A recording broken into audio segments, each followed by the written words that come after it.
Oh, it didn't run. All right. That's what I'm talking about. Not latest.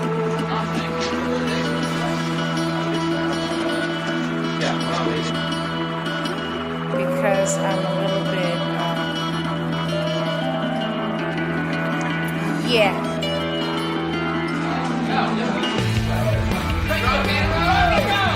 Hello, Cleveland.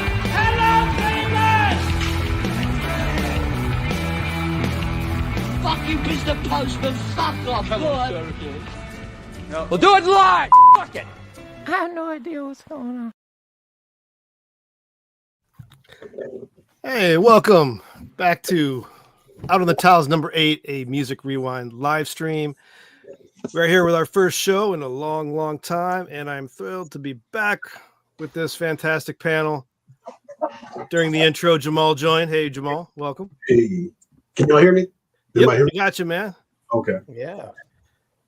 I'm your host, Steve, and back with the Music Rewind regulars. Welcome, everyone. I'm not going to introduce all you guys. That goes. Everyone's got a name on the screen for those who are listening. Yeah.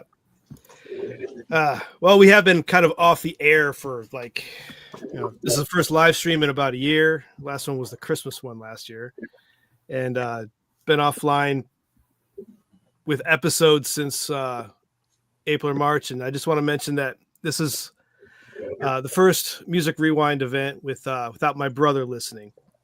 Our fellow music nerd and beginning podcaster, my little brother, we lost him back in March, and he is dearly missed. And we'll dedicate this stream to Tony. So, not going to bring down the event.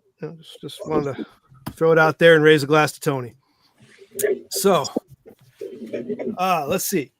We're going to begin each tile event here with matching the number with the year of music here. So we're going to begin highlighting a past year music corresponding with the number we're on. And since we're on Out of the Tiles number 8, we're going to take a trip back to the turbulent and transformative moment in rock history, 1968. Wonderful year in rock. Groundbreaking year on the very front. Musical shifts. Led Zeppelin formed. Hey Jude spent a record of 9 weeks at number 1. Steppenwolf coined the term heavy metal. And Cream, Buffalo Springfield, the Animals, and the Yardbirds all broke up. Often called the year rock music grew up. Let's see. Top albums of the year were the White Album.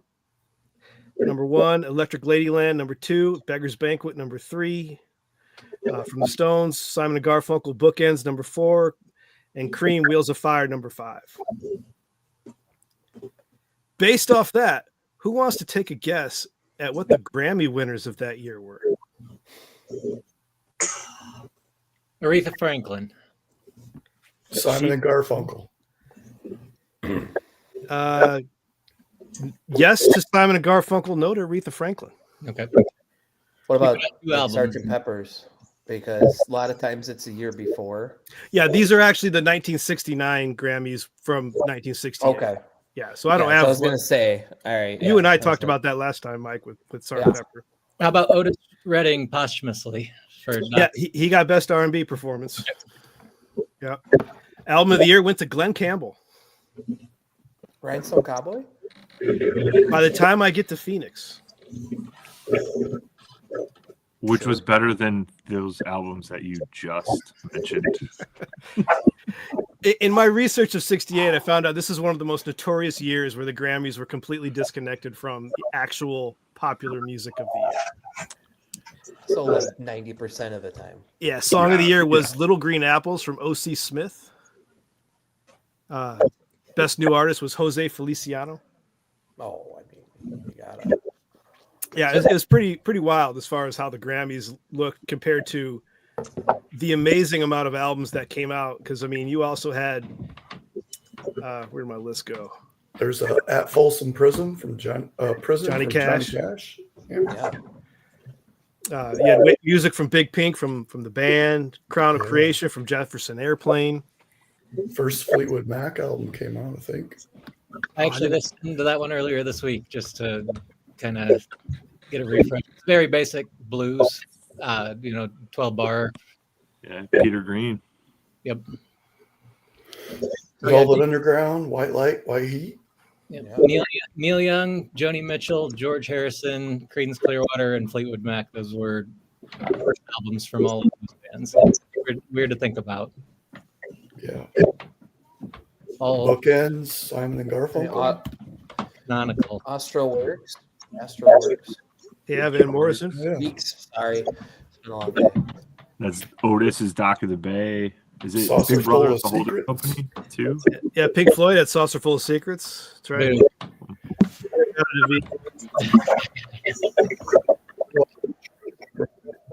And another weird thing to think about too, in 2 years, these albums will all be 60 years old. That's insane. Yeah. 60 years old. How old are you, Al? Well, now that you Well, I just wanted to see Wait. how old you were compared to the album. no wait, 60, not 60. What year are we in? 68. 5. So yeah, Yeah, in it's 60. 2028 they will be 6 years old. So we're almost in 2026. So a couple of years will. Well, funny how you mentioned that since I was born in 68. Hey, Yeah, it was a very turbulent year. Yeah. It was a very violent year. Assassinations, riots, Yeah, true. Democratic National Convention here in Chicago. Chicago Black convention. That's right. Panthers, demonstrations. Yeah, it was one of the most turbulent on record, they say. The experts say, they say. What was the Summer of Love? Was that 67? And then this was the aftermath, Yep. hitting towards the final throes of that movement. I also have here, born in 68, you've got Will Smith, Tony Hawk, Celine Dion, Dave Grohl, LL Cool J, Kylie Minogue, Cuba Gooding Jr., Tracy Chapman, Tim Burton, Daniel Craig, Gillian Anderson, Tom York, Aaron Lewis, Darius Rucker, Jeff Healey, and MC Hammer. Some of those people don't seem like they are all the same age to me. None of them They were don't. born on the 29th of February, I guarantee it. Like Aaron Lewis, to me, I thought would be like in his Younger. late 40s. Yeah, I thought Jeff Healey would be a lot older than these guys, but I guess not. And I would think Dave Grohl was younger, really. But yeah, well, I mean, but when we in 67 last year we had Kurt Cobain born and stuff, so Right. it does fit. Yeah, that's wild. Tim Burton has looked 60 though since the 80s. Yeah, I mean, that's a guy who does not look, I mean, he looks like he's way past 60. And Kylie Minogue looks like, she's probably she still looks like she's like 35. I mean, Yeah, true. Yeah, so I've also got another list. So go for it. bands that don't exist yet. So Crosby, Stills and Nash. A year later, Nick Drake, Funkadelic, Guess Who, Elton John, Led Zeppelin. All of those were not Led Zeppelin formed this year in 68. understood, but their first album. So I guess Fair enough. Again, I guess not having lived through it, it's weird to think that those huge bands weren't around. Black Sabbath was 70. Derek and the Dominoes was 70. John Lennon's first solo album was in 70 as well. So, but I mean, I'm sure Clapton was in Cream, but then again, I think Eric Clapton was I think there's a reason he's a solo artist, because he seems to be like, I don't know, if you're in that many different bands, it's kind of like if, you're the only, if ever like the asshole in the room, if, I think he's the asshole in the room. Like, he's a hell of a guitar player, but I just don't know if anybody likes to play with him. It seems like like the Cream of Clapton's like 5 different bands. Like that CD, it's like, it's Blind Faith. wild. Yeah. Yeah. Yeah, and Derek and the Dominoes is what, one album? Yeah, one album. One album. Blind Faith was only one too. Blind Faith was one. Pretty sure. Yeah, I think and after Cream having, like, broke a- up this year Yeah. in '68, and so did Buffalo Springfield. So that's how we got Crosby, Stills, Crosby, Stills, and Nash. Yeah. Well, and and then wasn't and then- Crosby and the Birds? yeah, David Crosby Yes. left the I Birds, think and they either then kicked him out or so. Graham Nash left the Hollies. Yeah, speaking of assholes, right? David Crosby. Yeah, he's a tough guy to deal with too. He's Sorry, definitely- yes. Speak ill of the dead. But it's hard to believe to me that Cream had already broken up. I mean, it seems like there's so much music from them. And in '68, they were already done. Yeah, Well, I I guess. think- Go I was ahead. going to say, I think not only that, just we've talked about this before, but the acceleration of music. So 63 is the Beatles, right? And all of a sudden we're 5 years later, and all of the different changes, all of the different bands, all the different iterations, what is allowed, what is acceptable. The Beatles have already, Michael, I'm laughing at you, Clapton isn't God. The Beatles have already done their psychedelic stuff. People are coming down from that. It's Al, you brought up the protest movement, how things are getting a little bit more political and stuff, and we're not that far removed from Ed Sullivan and shooting from the waist up for Elvis. So it's amazing how accelerated sort of the time frame has been from 63 to 68, and the breadth of things that we had seen, or the I guess the strides music had taken in that short period of time. Yeah, and I think, like, speaking of the times and how it relates, the Stones come out at the end of '68 with Beggar's Banquet, and of course, you've got Sympathy for the Devil and Street Fighting Man. I mean, obviously, that's about the year 1968. Sure. Yeah. Yeah, because they're in '67 they had Their Majesty's Satanic Request. Right. So they were in the love thing. But I think a lot of the albums that we've listed are pretty safe for the times as well. So I don't know, the Zombies, Fleetwood Mac, like I said, that's kind of very vanilla. So you had your experimental. Jefferson Airplane had one, the Crown of Creation. Yep. So into So God you had some people pushing the envelope, and others were still doing the vanilla, what I want to call the '60s sound, really. Yeah, because also the Doors also had another album, Walking for the Sun. Steve, I was just going to say that, like, Waiting for the Sun came out, and it doesn't even seem like that's like groundbreaking when it Isn't Steppenwolf like their other records. This isn't Magic Carpet Ride era Steppenwolf, is it? This is like the Pusher. Yeah, Born to Be But Wild. I mean, blatant Be drug Wild. songs. Yeah. The Pusher, that's a great song. I love it. But when you think it was recorded in 1968 and it's all about being a drug dealer, you're like, oh, cool. Blind Melon did an excellent cover of that one.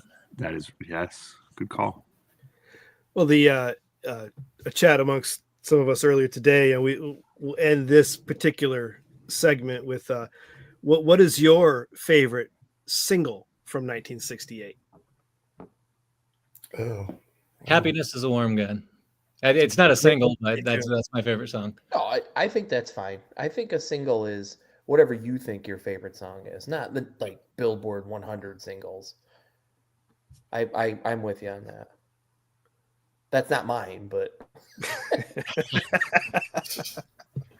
No, that is a great. That's one of the best Off the White album. Although I think Bookends is the only album that I have in my personal top 100 from this year. I wouldn't put the White Album as my top Beatles album.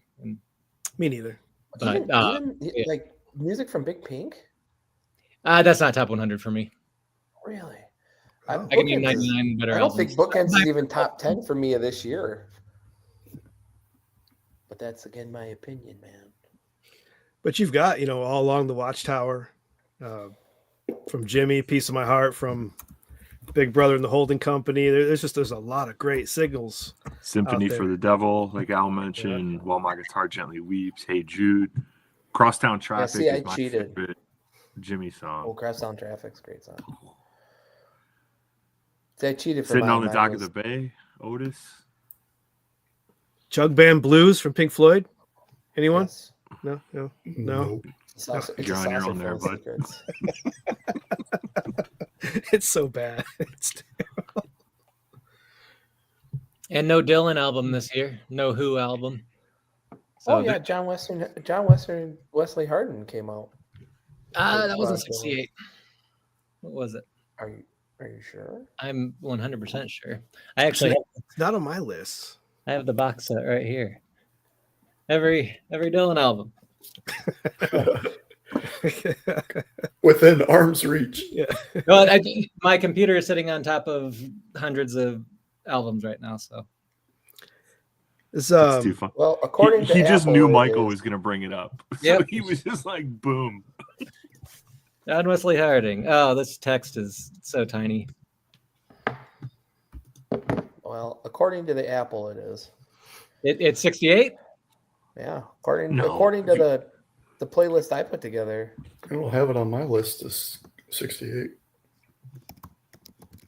We do have the internet at our hands, but I've got to look this. What's off Astral Weeks from Van Morrison?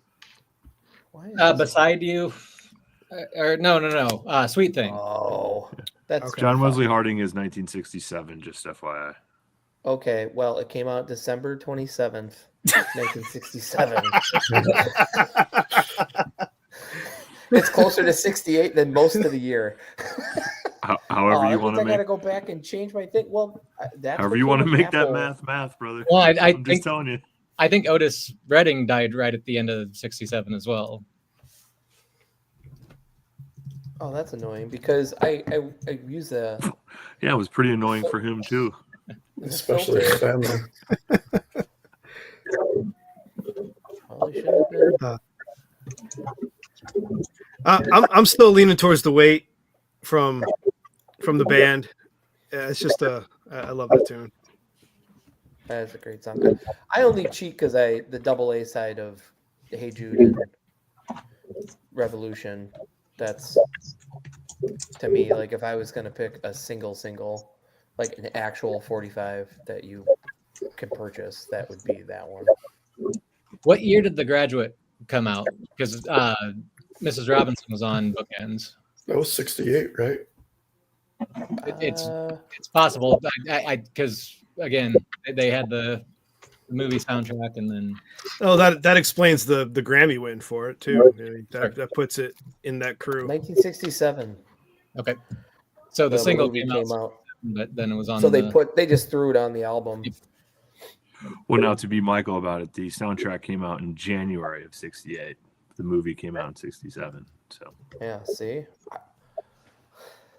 Well, that's Apple. I don't know why Apple would have put that on in 68 then, because Well, everything popular from the release would have been in 68. So Right. maybe that's why. That bothers me now. The fucking dates are wrong. But I old friends. run special queries on my iTunes to create these lists. All the spreadsheets. Old if you can't trust the ghost of Steve Jobs, who can you trust at this point? You know. Old Trends into Bookends theme is flawless off of that album. That would be my second pick. Any other picks before we move on? All right. So I wanted to bring up the Rock and Roll Hall of Fame, a controversial subject at best.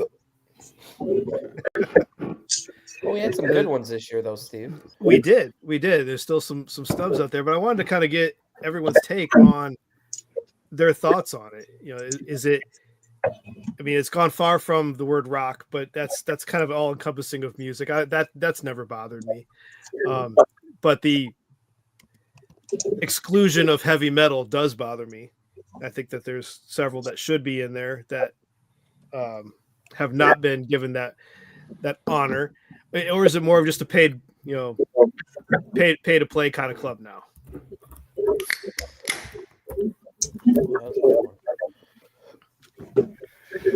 It's a tourist attraction. It's not a rock Hall of Fame. It's not a Hall of Fame of any sort. That is my opinion. Yeah, I was reading an interview with Kim Thale from Soundgarden, and he was like, what hit home is when people would reach out to him when they were inducted and didn't know what to say, like, congratulations, like, is he going to like it? And then somebody said, hey, this isn't necessarily for you, it's for the fans. And it's not necessarily a recommendation, it's just a celebration of you. And he was like, I totally embrace it now. Like, especially obviously he's going through everything with Chris not being there and stuff. So I agree. I don't, it's a museum. If your bands are in, great. But I'm not going to lose sleep over if somebody's not in there or not, because true taste, voted in somewhere. It's evident in culture and in wherever else you can go. So, but I think it's awesome that some of these artists are being recognized. If one person finds out about these cool bands or these cool artists because they happen to be on this compilation or HBO or whatever, or in the news, then more power to it. Yeah, I think it's one of those things. At first it was like, oh, all these guys aren't getting in and all that stuff, but it's not like there's statistics that they follow. Like with football, like, if a guy has 1,000-yard seasons with 200 touchdowns, like, he's going to the Hall of Fame. A baseball player who hits 60 home runs 4 years in a row, he's going to the Hall of Fame. Granted, the steroids, whatever, that's not the point of what I'm trying to get at here. But like, if you just go based on statistics, how many people are in it then? Like, if you just go by, all right, well, it's a top selling artist of this time. You have Michael Jackson, the Eagles. You're not getting people like that. And they do have who are influential. They do have the influencers, which is nice that they're doing that. Yeah, but who does vote? I'm not sure about it. Who is? Well, that's the thing, right? Have they ever seen anything how they qualify any of these bands? As far as I know, I've never seen any documented all I know is it has to be 25 years from your first album release. Yeah, that I knew it was like a time frame for that. Yeah, but so 25 years. What else? They say 25 years from when you're released before you can be considered for the Hall of Fame. That's when you're eligible. That's the only rule that I've ever heard. Mm-hmm. Yeah, Soundgarden got what are the parameters? How do you qualify? You know what I mean? That's the thing. They've never come out and said, like, why some of these bands that suck are in this Hall of Fame. Well, and that's the thing is, like, are they just like dragging out the grunge? Like, because like it's like every year they put like a band from like the early to mid 90s in, and then it's like, why isn't Alice in Chains in there? All right, well, Soundgarden again this year, so Alice in Chains will be in next year. Yeah, like I feel like they're just dragging it out to have enough coverage each year from like different times of music. Well, it seems like they're going for. It seems like that's what they're doing. It seems like they're going for specific age groups, or they're going for a specific number of people by putting certain bands in to get more people to come to the Hall of Fame. That's what it seems like to me. Like for sure. Certain, I don't know, male, female, age, this age to this age. We need to put somebody in there who's going to draw these type of people, because our metrics say that we're not getting enough 18 to 34 females, or I don't know, something like that. It is definitely, like they say, there's an eclectic inductee class this year. You've got Bad Company, Chubby Checker, Joe Cocker, Cyndi Lauper, Outkast, Soundgarden, The White Stripes, Salt and Pepper, and Warren Zevon. That covers every demographic for sure. Yeah. And I would say at least 3 or 4 of those names I was surprised weren't in it already. Like, how is Warren Zevon and Chubby Checkers just getting into the rock and roll? Yeah, Chubby Checker. I mean, I swear he was on the T-shirt I bought from when I went when I was a kid to that. To like, I think I was crazy. Like not 17 or 18. Not Chuck Berry. Not Chuck Berry. But I'm with Al. I think it's more of like all these tours are now like they're doing legacy things, because now we have our age has disposable income, would go to Cleveland for a weekend, spend the money in the hotel. So let's put a bunch of people that we would like or go see and have a good time to do. I'm never going to Cleveland. But... No, there's no reason to, and exactly. I put that on God. The mistake by the lake. Oh God, I'm never going to Cleveland. I'm kind of curious though. I mean, so you don't think like for me, I had the opportunity the weekend that Outkast was announced that they were going into the Rock and Roll Hall of Fame. I had an opportunity to go down to the studio for their they had like a little party or whatever, a little get together. And so like the conversation that was happening here or at that particular facility or at the studio was, damn, what took them so long? Like, and really it kind of became like what the influence was, or what their particular influence was, not just on the region, but on the genre and moving in what they did in its entirety. Going back to the infamous "The South Has Something to Say," to the way that they evolved from every album to sonically to the whole bit, and to a lesser degree, like I enjoyed like, and I'm just juxtaposing that against like the White Stripes, for example. So like I listened like to the first two albums. I really liked their first two albums. I don't know what happened after that or what transpired after that, but like the I thought that their influence and what they meant, I guess, to the either the subgenre or the culture itself played a bigger part in them getting there. Because I know it isn't just sales or whatnot. I mean, so, but you guys are saying that it's not, there isn't like a set criteria or what it is, other than the fact that they're just trying to reach a demographic and not because of their actual skill set or their artistry at all. No, I disagree with that. No, that's not all of them either. I mean, not all of them for sure. Some of them like definitely Cyndi Lauper deserve was to in be there. there. Like I'm sorry, she had 5 or 6 hit singles. Right. She's not as big as artist as Outkast. So take her for an example. Who was she influential, or is it just sales, or is it the demographic? Like, because I don't get that one for sure. Somebody needs to explain that to me. And Jamal, right, to your like, point, I would actually argue and they had the that. sales. And Jamal, I would actually argue that the most surprising thing about Outkast getting in 2025 is they weren't in 2015 or other years, knowing what they've done. The same with like when we were talking about Chubby Checker and those folks. Like, there's Soundgarden. Their first album 25 years ago, Soundgarden was kind of done. Not done, but I mean from Zeitgeist and all that sort of stuff. Outkast best music, and they did a lot. They're kind of parallel paths with Soundgarden and Outkast about how much they changed the music, what they did for their community, what they did for the scene, Atlanta and Seattle. And so then you've got these other artists like the White Stripes. Great, love them, fan of them, but are they on the same par with that? The other artists that have gotten in, we're like, really? So I think bottom line is not saying it was just to drive ticket sales, but I think it was more of, to the bigger point, what's the criteria, who's making the decisions, and what's the reasoning behind it? Because right now we could have these conversations as drive tourism, and that should not be, if that's not the truth, it shouldn't carry any weight as historical significance, I guess, for lack of a better term.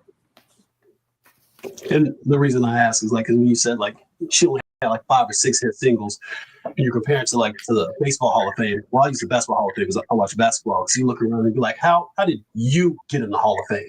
Like, you're in the Hall of Very Good, but you're not in the Hall of Fame. So right, and that's all kind very of good, yes. Yeah, right, and like baseball's so hard to get into. Like, they're so nitpicky about every little thing. Like I'm on the fact, because growing up, and a lot of people on this panel are around the same age as me. I don't care that those guys took fucking steroids or used all that shit to hit the ball. Without it, baseball falls apart. I know this is not a baseball podcast or anything, but like some things, like everybody in that Hall of Fame for the Rock and Roll Hall of Fame used performance-enhancing drugs. So, I mean, I don't see DC Talk in there or POD or any other Christian, or Amy Grant's not in there. So, like, everybody's doing the drugs to get into the Hall of Fame. So now we know how they're getting in there. So some current snubs not in there. I've got a list here. Iron Maiden, Motorhead, Criminal, Mariah Carey, 100%. Motley Crue, The Smiths, Yep. Boston, Jethro Tull, Boston's Thin got one Lizzy, record. Sonic Youth, Pixies, Kansas, Eric B., Rakim, The Monkees, Fish, and Oasis. So again, to go back to this, how do you have the White Stripes, or how do you have Metallica without Maiden, or Motorhead without? How do you have Outkast without Eric B? Nirvana without Pixies. Right. Right. So what's the criteria? I'm just And harping on it Oasis, because it's weird. And like Oasis, like I know the White Stripes are a big band, but like Oasis was one of the biggest fucking bands in the 90s. Like the White Stripes would have never sold out Wembley, like even at their prime. And look at what Oasis just did in this tour. If I would almost guarantee that Oasis will be in the Hall of Fame next year because of the tour that just happened. That's a valid point. This summer. Right there, yeah. Like they saw what happened, and Danny and I were at the show. Like it was bananas. Like, but do they deserve it? I mean, based on the current, they have 5 great records. But why? Just because they sold a lot of records? Like, Well, they don't seem influential or I think they have groundbreaking to me. They think they do. They deserve it. Well, they'll tell you they do for sure, and they'll fight each other about it. I think that's the one thing they can agree on. They're the modern Beatles. Oh my gosh! That's what they. Hey, Al, that's a quote from the brothers. Yeah, they stole samples from them directly. Well, they covered him, man. They gave him credit. Yeah, after the lawsuits. I say we pass on this Rock and Roll Hall of Fame nonsense. Yeah, we've kind of beat it to death. Yeah. I mean, it's the same argument. Thanks every for time. ringing the bell, Al. No, Mike, we're moving on. We're moving on. All right. What do I have next on my list here? Album archives. I would like some feedback on the new mini podcast thus far. We've got Fleetwood Mac 300 down to 278. The Pixies, Surfer Rosa. But how do you guys think that's going? I like them. Digestible. It's easy. You don't need to dedicate an hour or two. Just a quick listen on the drive to work or whatever. The Interpol album write up was amazing. That's next week's actually Interpol. Oh, okay. Oh, whoops. Yeah, if you're part of the Patreon or Apple subscriber, then you get early access. Thank you, Luke, all right. for being a supporter. I'm a type member. I thought all the intros were pretty good until last week's. Yeah, that crummy guest intro. Who did that one? Yeah. I've gotten some various feedback on it. I've made a few mistakes here and there on history, but at least it's human read. I'm not AI in this thing, so I am flawed and I can make human mistakes, but I am enjoying doing it, and it's keeping the podcast itch scratched at least. But getting me to 300 is going to take all the way to, what did I say the other day, like to 2030? 20. Yeah, I thought it was later than that. Damn. Yeah, doing one episode a week, just doing the top 300. Wow. No, I will say to Luke. Steve, oh, go ahead, Mike. No, I will say I do enjoy. It was actually, even though at first it was kind of jarring for a second when Danny started talking, but it was good. It was really good because I just wasn't I forgot that he did it, and I was like, "Am I on the right podcast?" And I was like, "Oh, I recognize that voice." But I do like. I do enjoy that you're going to do the guest the guest like intros. I think that's a really good idea, especially with all the different people that have been on the show. I mean, you started with probably the best speaker of all of us to do it, because me know best speak well. So I'm happy you went with somebody who can throw a sentence together over the guy who can't even do his ABCs. Well, you guys have volunteered for a couple, and Bruce Carlson of My History podcast, he's going to come back and do the Elvis episode coming up, and the eventually Nebraska. So yeah, there's plenty of people that have stepped up to want to do a guest intro, because it's all of what, Danny, 60 seconds, quick and easy. Yeah. Yeah. I will say, just to go back to what Luke said about bite size. I think it's bite size, but has just enough. The episodes have just enough information that intrigued, because there were some of those, especially from 300 on, like I was not a fan of, or would not have in my top, or when I rated them, I did not have them high. So to hear them and go back has been it at least reminds me of why they're there, or why somebody might rate them high, which is cool. Instead of doing necessarily a deep dive, it's enough to get you interested in it without hitting you over the head with it, which is cool. I'm enjoying Nice it. album I mean, to listen to on a Monday. Yeah, and I am now, it's forcing me to listen to some of these albums that I passed over. I had never given their Satanic Majesty's Request a full listen, but now I have, or Surfer Rosa for that matter. And I was talking with my dad this morning, and he was telling me about the he's going to be diving into them Crooked Vultures. He didn't know that band existed until he heard my episode. So he was fascinated by the supergroup, and just those little song snippets I put in there was enough to want him to hear the full album. That's cool. I think a lot of people your dad's age or that generation would love them Crooked Vultures, and I don't know how you can advertise that kind of thing to the curmudgeons, for lack of a better term. I think, Steve, that just saying that right there, I think that validates what you're doing. Absolutely. He also said that even the ones that he's not interested in, the size of it and listening to them in kind of a bingey nature, if you've got a 30-minute drive, you can get in 2 or 3 episodes if you haven't listened to them.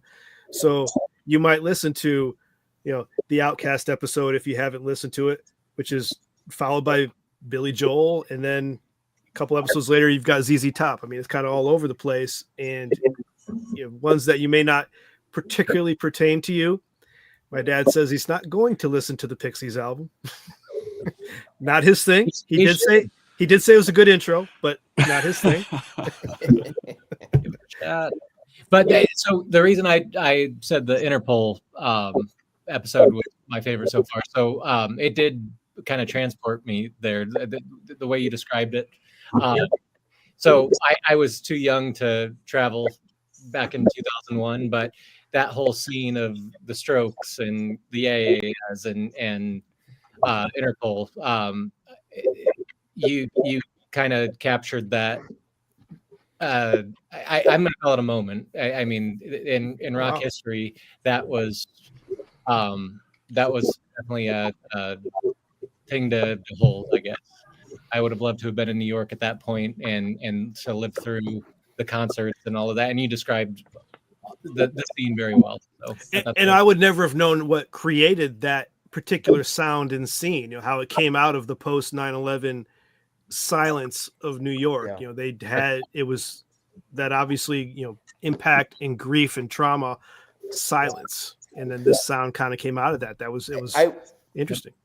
I will say, Steve and Danny probably agree with me on this, but if you get a chance, read Meet Me in the Bathroom about that time. It's a really cool book. Like, I know you were in a completely different space in 2001 than the rest of us were. But it's really interesting about all those different bands and like what was going on in New York at that time.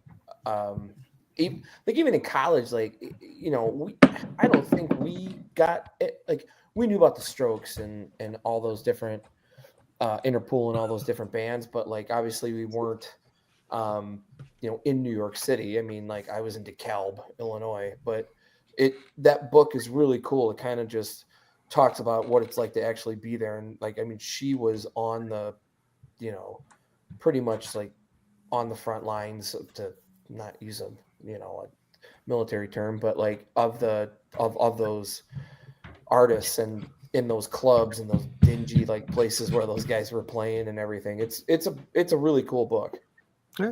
Yeah, I was not going to clubs at that time. No, I was in a different space. I couldn't afford clubs either, though. I was just. I will say to that point, I think that's what's cool about the episodes is where you bring in let's set 2001 in perspective and what else is going on, because then that kind of gives you that. It also just the snippets and how short they are remind me of the album reviews or the CD reviews that used to be in the back of like Spin or Rolling Stone, where they weren't the full profile. They were like those little, like maybe paragraph and a half. And you're like, oh, if you're a fan of, Joy Division, The Smiths, and whatever, and you're like, shit, it separated me from $20 more than once reading those. So hearing this and seeing those snippet kind of reminds me of that too, where it's like, I'll go back and listen to that because what did I miss or what did I not hear? Where it's good stuff. Well, coming up, say you've got the Interpol episode next week, and then I believe it's Mariah Carey's 1985 debut, it was a good episode. I enjoyed that one. Then Dr. Dre's 2001. I think that can't be 1985 with Mariah Carey. Oh, I'm sorry, Whitney Houston. Okay, I was like, yeah, I'm pretty sure Mariah Carey would have been like. Mariah Carey's name's sitting here on my screen from the Grammys. 15, so that's from the Grammys. You mean you're looking at her shrine? Mm-hmm. Always find a way to bring in Mariah. Or from the Hall of Fame. They list. did just thaw her out, Steve. So yep. She's thawed for the season. Well, I do have a Christmas honorable mention coming up. It is not her album. Sorry, Mike. Is it Vince? Is it Bob Dylan's? Is it the trio? Is it Bob Dylan's It is. Must Be Santa Claus? I'll reveal it here. It is Merry Xmas. Oh, nice. Yes. My favorite couple of albums for Christmas time. Amazing. Vince Giardi, they're releasing that on UHQR, so it'll separate you from $150, but apparently it's AAA, all analog. It's supposed to be the best sounding it's ever been. Well, on Merry Xmas Volume 1, how can Steve Vai does Christmas Time Is Here, and it's fantastic. So, and I will give a shout to the future episode that kind of impressed me as far as an album-wise is actually Escape by Journey. I had never given that full album a listen. Everyone's heard Don't Stop Believin'. It's the first track, but the rest of the album is pretty damn good. Is it? I was impressed. Some songs I'd never heard before. Steve Perry. But as I'm researching Fuller, I've got coming up also a Tea for the Tillerman from Cat Stevens, Pronounced Leonard Skinner, American Beauty from Grateful Dead, Astral Weeks from Van Morrison. I've got several albums that I have not listened to all the way through, and I'm looking forward to. I will say Journey has a very diverse history. They should go in those first couple albums. That's like Santana, right? Is Journey? Or am I making that all up? Anybody? Well, they were prog rock apparently before this album. Yeah, turned them into more arena rock before Steve Perry showed up. Yeah. Oh, Steve Perry was there, but the keyboardist apparently was the change. Jonathan Cain. Yes. Thank you. From the Babies. Yep. What was the music video where they were like Mount Rushmore and they were all just doing the fist Separate bump? Ways? Yes. Is that on that album? No, it's not. Okay. All right. Escape's got keyboardist. He's doing his little 80s. It's a terrible video. Escape's got Stone in Love. Yep. Who's Crying Now? Still They Ride. And every song you might have slow danced to if you were growing up in the 80s. And it ends with Open Arms. Like I said, definitely slow dance that one, even in the 90s. Arms straight, save room for Jesus. Wow. But yeah, go listen to Album Archives. New episode every week, every Monday.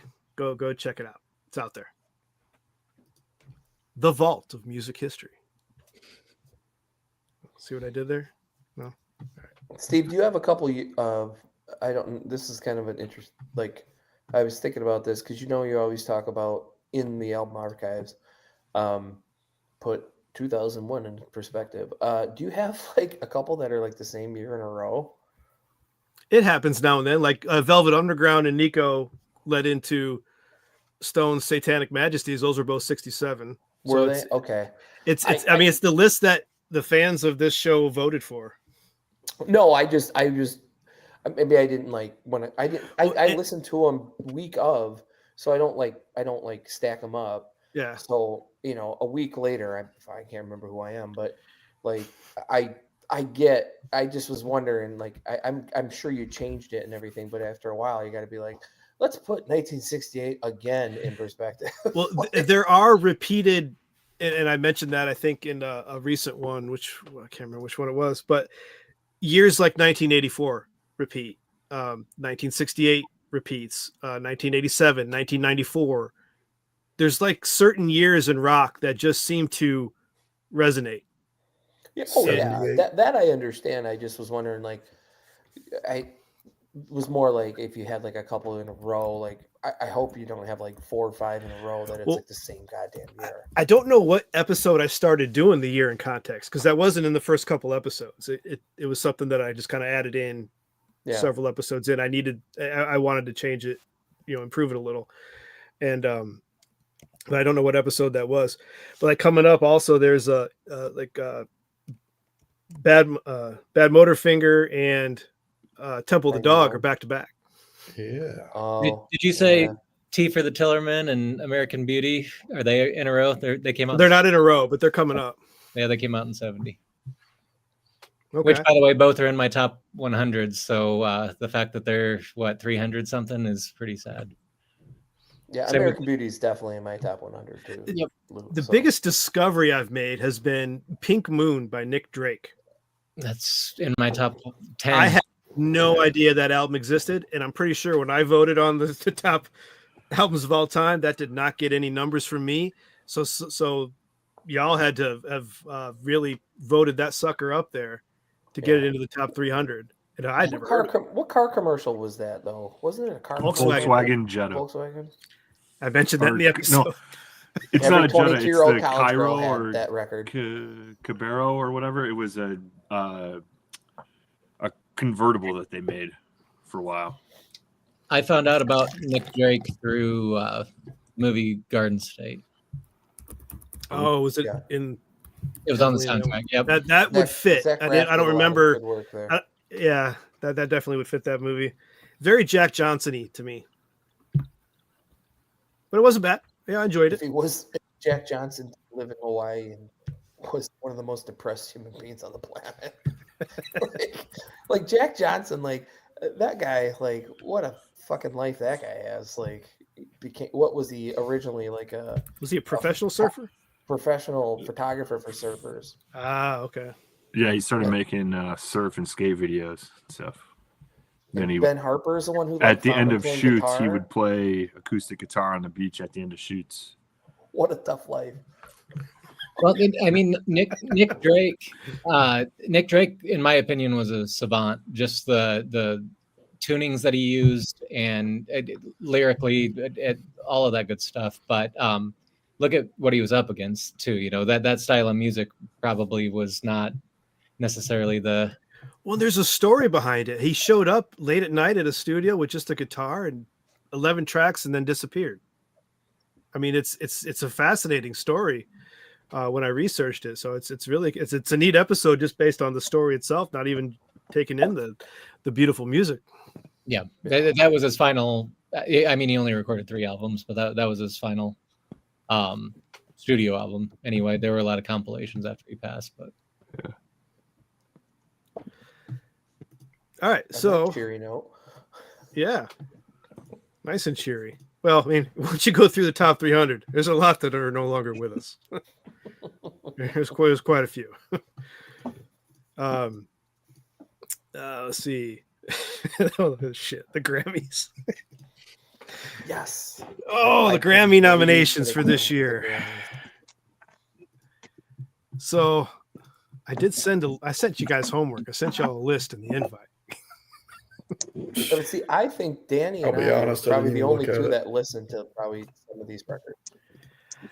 I am clueless on this list. I'll be honest. So Same just here. Yeah, just to name the artists for record of the year, you've got Bad Bunny, Sabrina Carpenter, and if I mispronounce these, I'm sorry. Doechii, I don't know. Doechii. Billie Eilish, Lady Gaga, Kendrick Lamar with SZA, Chappelle Roan, and Chapel Roan. She's and Chapel Roan. Rose and Bruno Mars. Bruno Mars is on there for APT. Album of the year. Record of the year, yeah. I think it isn't record. Record of the year is a single. Yeah. Right? Yeah. Album of the year is an album. Unfortunately, APT, I've only heard the Kids Bop version, so you're missing out, man. I've heard no versions. Is Lady Gaga Abracadabra? Yes, it is. Yes. Yeah, that's a pretty good fucking song. I'll fight for Lady Gaga. I will honestly say I will honestly say I haven't heard a single one of those songs. I have. Sabrina Carpenter was Man-Child. Billie Eilish was Wildflower. Watching SNL does help, like, keep you up sometimes with the new pop stuff. And having a 12-year-old daughter also does well. I was like, no, but it's good. There's some good releases, though. I mean, those are good songs. I'm not gonna apologize.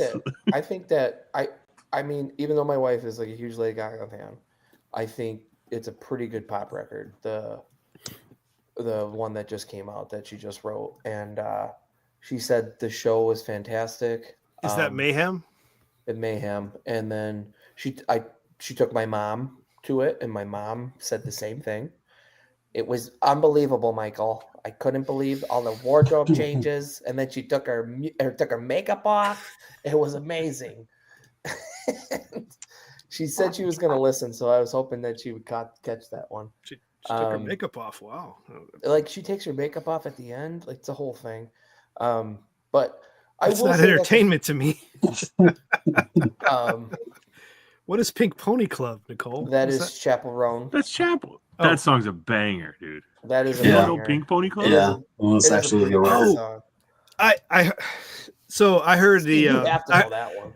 Well, I only know it because the Bob's Burgers cast sang it in character, a behind the scenes thing. We should either move on or just dig in and keep embarrassing ourselves because, guys. I thought it was a play on. I didn't know it was a nowadays single. I thought it was they were singing about the strip club downtown Atlanta. No, well, she is. But... She's from Missouri. Oh God. We should just move on and delete all of this. My goodness. Album of the year is Bad Bunny. I'm not even going to try and pronounce that. Bad Bunny? Yeah. I don't know. I'm not going to try and pronounce it because I'll butcher it. But Justin Bieber with Swag.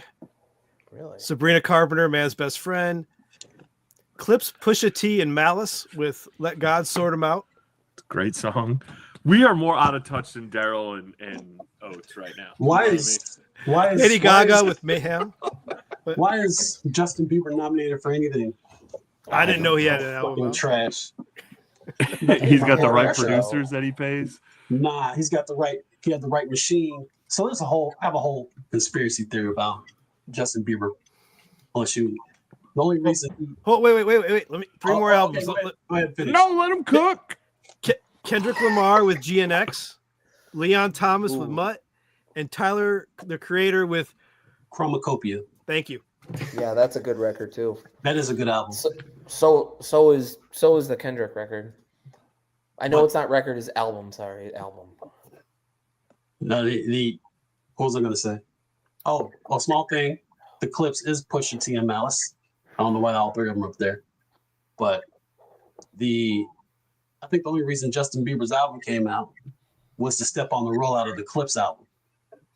Because Justin Bieber, sorry ass, had no had no music, nothing out there until the whole, Drake Kendrick Lamar thing happened. It's a whole thing. But I really don't believe that his album was even put out there was because to step on the rollout of the Clips album, because the Clips had just got back together. They've been gone for like 15 years. They had a Supreme rollout. They actually came down here for album signing and stuff like that. And all of a sudden, out of nowhere, he's going to drop it. When has Justin Bieber ever dropped the album out of the blue?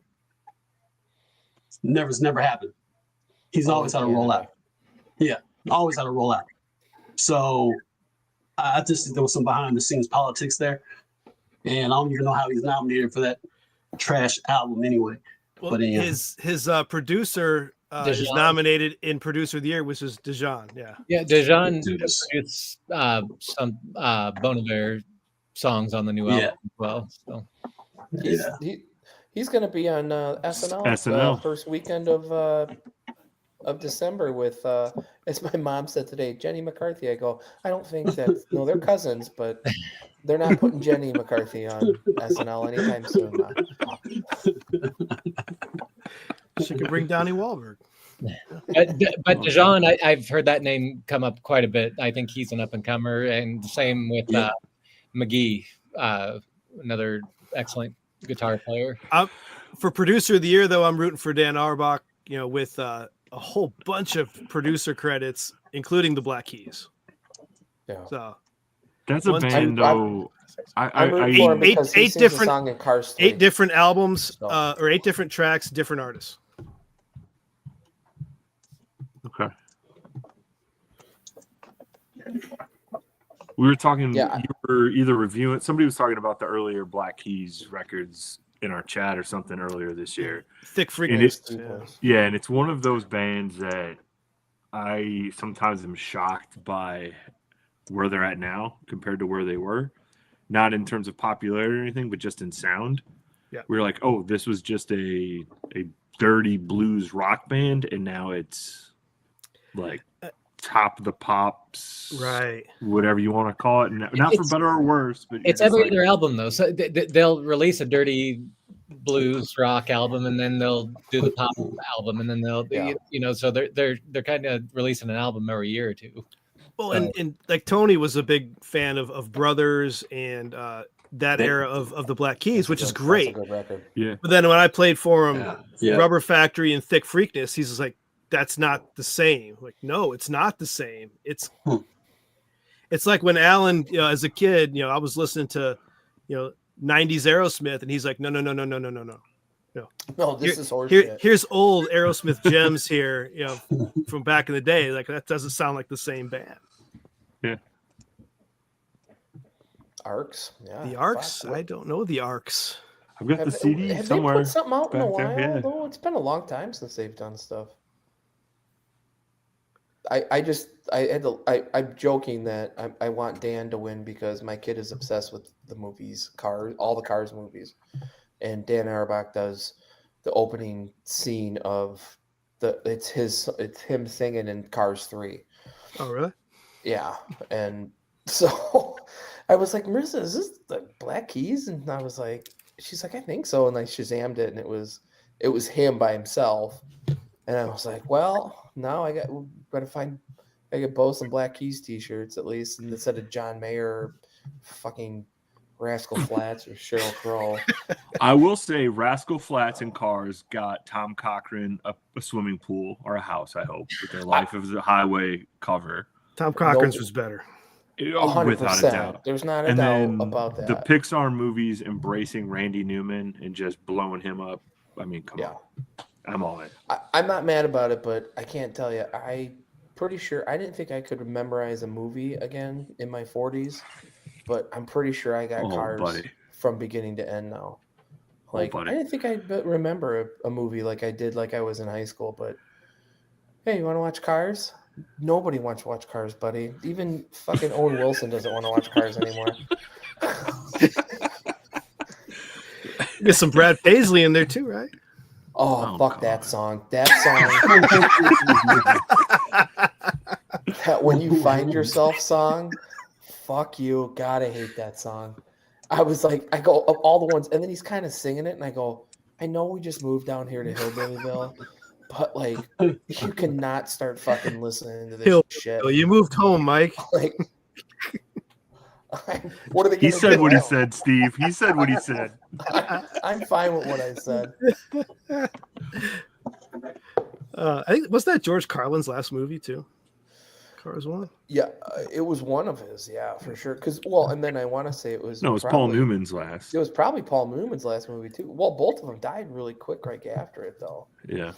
Because even Doc though they Hudson, they reuse his voice in the third one. That's a whole other thing. All right. Well, I think we're done. Any other thoughts on the Grammys, fellas? The last time the Grammys had a rock record win was Arcade Fire, and that was the only time I've ever agreed with the album of the year in like 25 years. And look what happened to them. So, honestly, that brings up a good question. When is the last time you were either invested in the Grammys enough to know that your favorite artist was up for it, or be influenced enough to be like, oh, I should check out that artist because they won a Grammy? Does anyone remember that or have that experience? I checked out Arcade Fire because they won. Okay. I will admit that. I check out like pop music like after the fact because like I don't listen to it. So I'm like, oh, that's kind of catchy. And then I'll listen to it and be like, oh, I'll never have to hear that again unless I'm a 12-year-old at like the Valley Pool. Like you don't have to listen to it constantly anymore. That's kind of how I like, to me, it's like, it's kind of like when I watch like I'll watch the Oscars or something. It's like, oh, I haven't seen that movie yet. Maybe I'll watch that movie.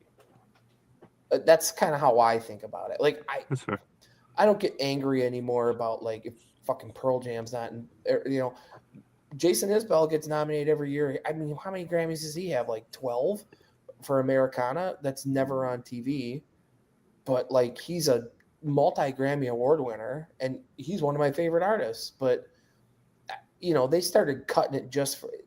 And the Grammys, for the most part, it's like they're going to show 5 or 6 awards and then the rest of it's just collaborations and people playing on the stage, which to me, I'm fine with that. I'm fine with watching live music. Like, even if it's like shitty pop music that I don't care for, it's kind of cool to see when they bring like older artists out and play their songs. And just that part, I used to be more cynical about it, but now I'm like, whatever. It doesn't bother me as much as it used to, I think.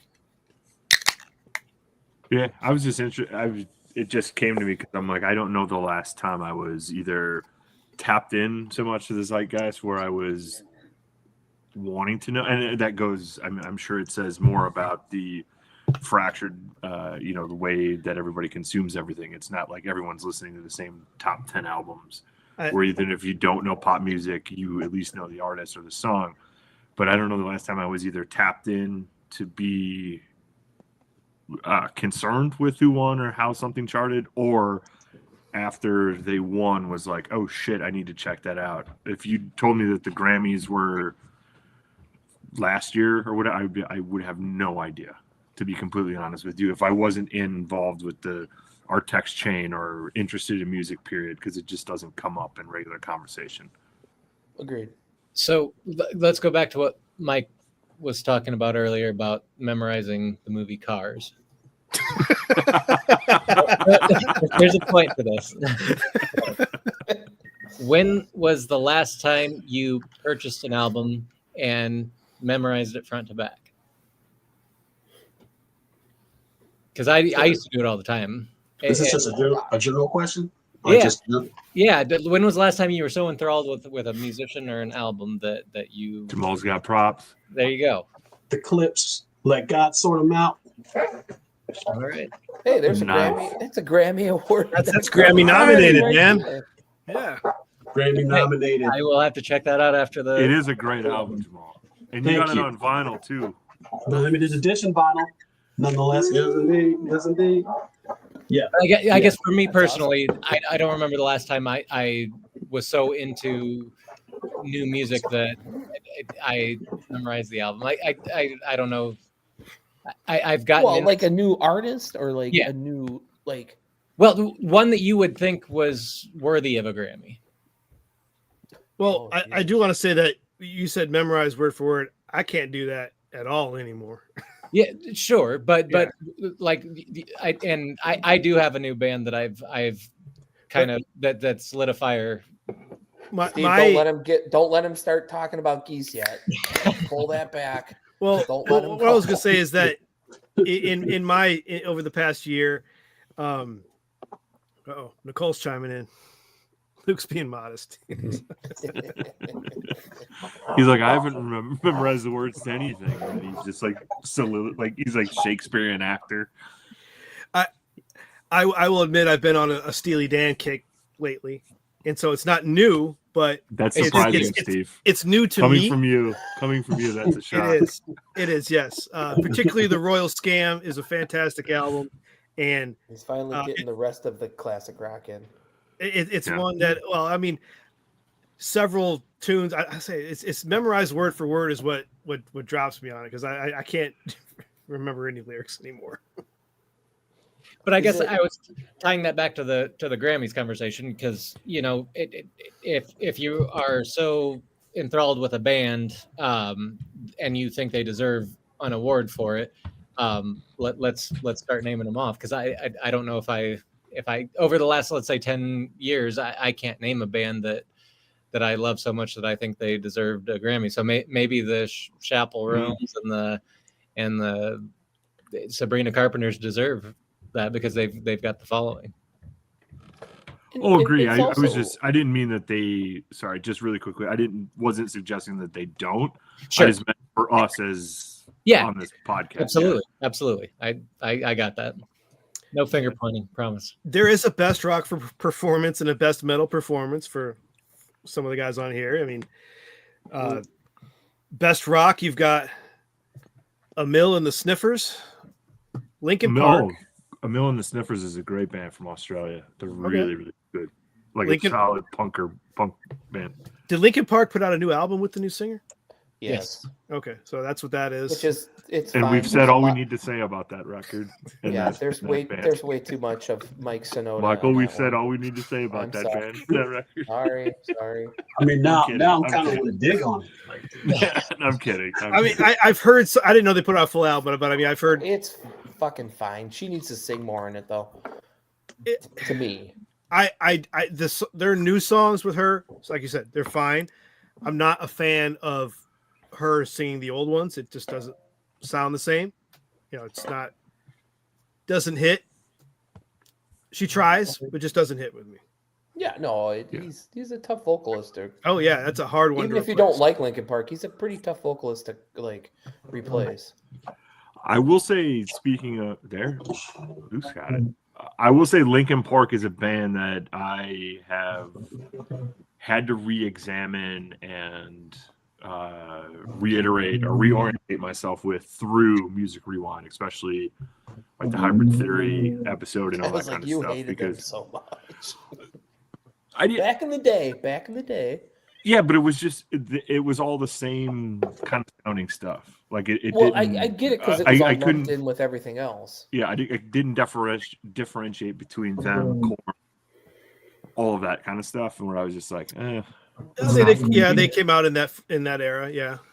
Yeah, and it may be my own miss. So I've Hybrid Theory more.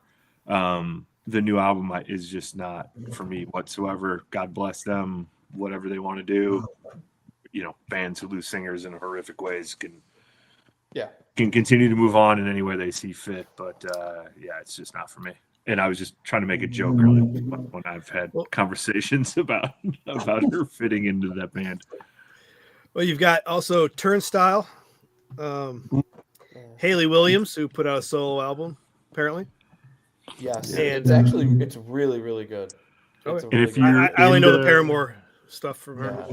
If you're into heavy music at all, Turnstile is fantastic. And any fans out there who are listening are like fans of heavy music, and I say Turnstile, they're going to be like, Jesus, it's just like the representative. But Turnstile is awesome. Like that Train, really good up and coming hardcore bands that you should definitely check out.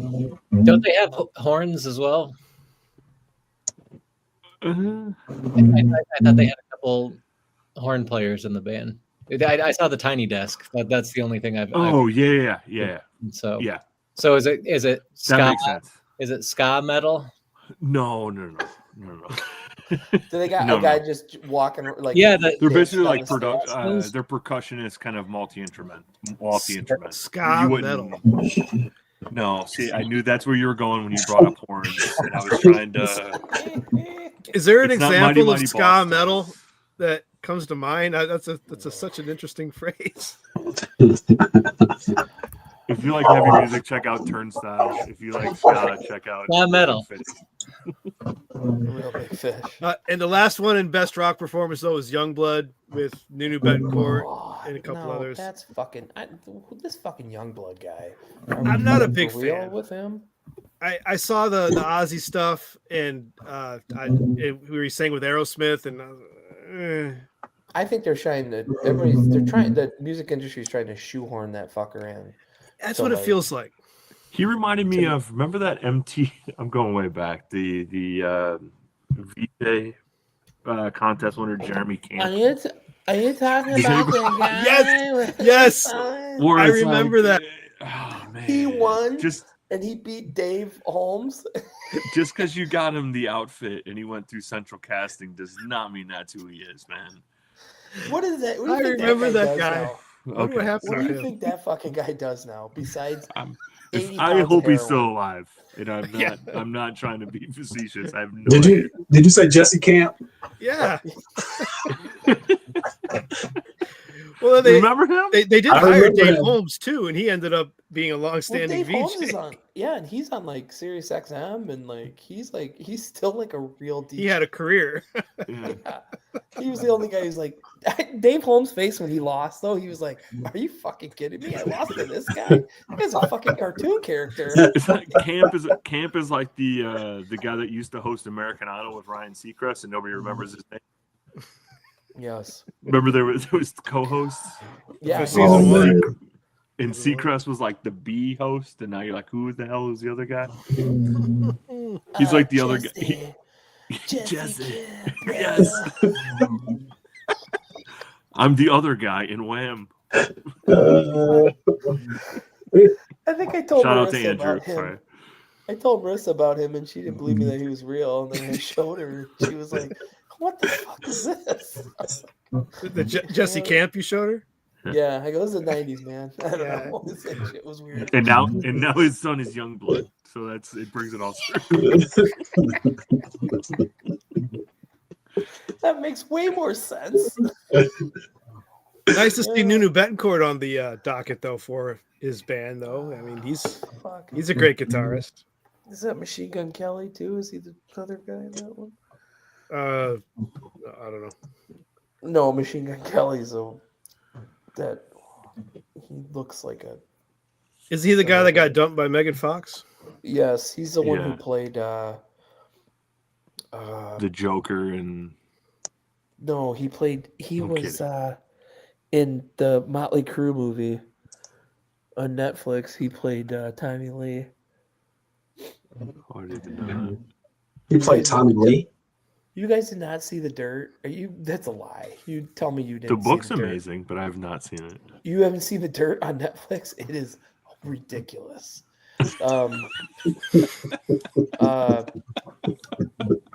He plays. Who plays Pamela? I can't remember, but it's just not Megan Fox. Is it? What's his name? Yeah.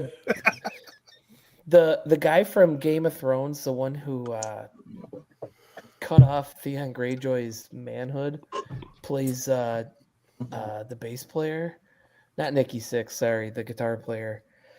And it's Mick a Mars? fucking movie. Yes, Mick Mars. Mick Mars. It's fucking bananas. I can't believe. Am I the only person that's seen? I think I saw the dirt. I just don't. It was terrible. I don't even remember. Oh, it was so ridiculous. It was so over the top. Like it was like kind of watching like softcore porn. It was so ridiculous. I'm just here for the plot, you guys. I'm just here for the plot. It was the most ridiculous shit I've ever seen. It was almost like an unfunny Wayne's World. Yeah, it should have been a cartoon. Like it was not realistic at all. I mean, did they have the rights to Motley Crue songs? Yeah, because it was the dirt. Nick was the one who put it together. Yeah, yeah, I think they authorized it. Yeah. Speaking of, they just announced a tour for 2026. Motley Crue. Yeah, with Tesla. And Extreme, Tesla Extreme, and Motley Crue. Are they propping him up to play? He's not in the band anymore. It's John 5. Or at least John 5 was in the last tour. Well, it could be like Skinnerd and Foreigner and not one original. One person's original. Terrible. Last guy died what? 2013. Jesus. But Mike, Danny, next time you see Gary Nass, ask him about how he almost got into a fight with Vince Neil over at the Silver Slipper. Amazing. Whatever they were doing concerts out there for whatever time period. Vince Neil was coming out of the trailer or out of the slipper, out of the block, Steve, out of somewhere, and Gary was just trying to stir up shit like Gary will do. You know, you fat ass, you suck. Just throwing every derogatory phrase he could, and Vince Neil's body man had to hold him back, and Gary's like, "Come on." I mean, I love Gary, but talk about kicking a man when he's down. He's playing outside of a strip club next to Interstate 80 in Ottawa, Illinois, and you got to insult the man next to a cornfield. Yeah, I think life has done insulted him enough. Do you think he added in Girls, Girls, Girls? Do you think he added the Silver Slipper Saloon like in the song? Everywhere, that's a stick. Yeah. Do you think he added it? I mean, he had to, right? Is that mentioned in that song? I don't have those lyrics memorized. No, I'm joking. No, speaking of the last album, I memorized. Yeah, girls. Go back to Luke's question. Body Shop on the Sunset Friday Strip. Yeah, Luke, I'll be honest with you. Like, if it's a new artist, besides, like, I would say in the last 20 years it'd be Jason Isbell, but like, that's just for me. But I mean, I like new stuff, but I don't think I listen to it enough over and over to like pick all the lyrics up. I'm pretty good at picking them up, but. Well, it doesn't necessarily have to be a new artist. It could be artists that put out albums. Well, Dark Matter then by Pearl Jam, obviously, because we went. Yeah. I had to know the album when we went to go see the shows in Nashville. So, like, I will say generally, if I like it enough to buy a physical copy of it, I tend to spend more time with it. So then maybe not if you say what are the lyrics to Dark Matter right now, but once it starts playing, I could do it. But like the last MJ Lenderman record, Wednesday, Waxahachie's last record. Today. Yeah. But that's because after streaming it or whatever, I was like, I've got to get to do it as much as humanly possible. Yeah, but not like I used to, because you used to spend how many hours with it? Just, you had... I cut grass, and now I bought one CD this month. Now I'm sitting with the liner notes and memorizing it. And that's whether it's awesome or whether there's one song and you hate the other 13 or 15 or 18 or whatever the hell they put on there. You memorized it all, but yeah, it's a good point. That's the beauty of doing Music Rewind for like 4 years now, where my focus has been whatever albums people bring. So, I mean, certain ones I have dove into pretty religiously, like Jamal brought Sound and Color and Quadrophenia and Band on the Run, and say there's been several that Beer Bongs and Bentleys. That's not so much Post Malone. It took me a minute to realize that was. Fuck! I knew what you're talking about, Luke. You sly fucker, you. Yeah. What is one song off that album? Is there a song that we should know? Off of Beer Bongs and Bentleys? Rockstar. I don't Rockstar know. was the hit. Rockstar was on that album? Yeah. None of those songs. No. Rockstar to me brings up Nickelback. With 21 Savage? Oh, fuck you, Dan. I thought we were going to go through a whole thing without Nickelback and Creed. No, I don't know the song. Nickelback, you mean the last rock band to hit #1 on the Hot 100 back in 2002? Please stop talking about these bands. Hey, They don't exist. Just I speaking wanna be a truth. rock star. Look into this photograph. What the hell was on Jamie's head? That's too much. Poet laureate, candidate's poet laureate. He probably Maybe has that's why no rock band has won, or not won, but hit #1 on the Hot 100 since then, because they closed they closed the door shut. Yeah, that was it. Fuck out of here. That was. Hey, you can't get. Well, how could you approve on perfection? This is how you remind me. I will say Beer Bongs and Bentleys is probably the lowest rated, for downloads of my episodes. Steve, I can't wait for when Music Rewind starts kicking back up and you can let Tommy Jepson back on and you have to listen to fucking U2. I cannot wait for that day because you know how I feel about you too. I know Tommy's been because I think he might bring the U2s and I'm gonna laugh the whole time. Which album?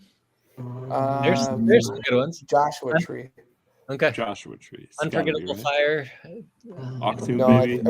I'm pretty sure it's Joshua Tree because he said he was talking to us about like different ones he was gonna bring, and he almost brought that one originally, and I was like, "Fuck, that would have been great."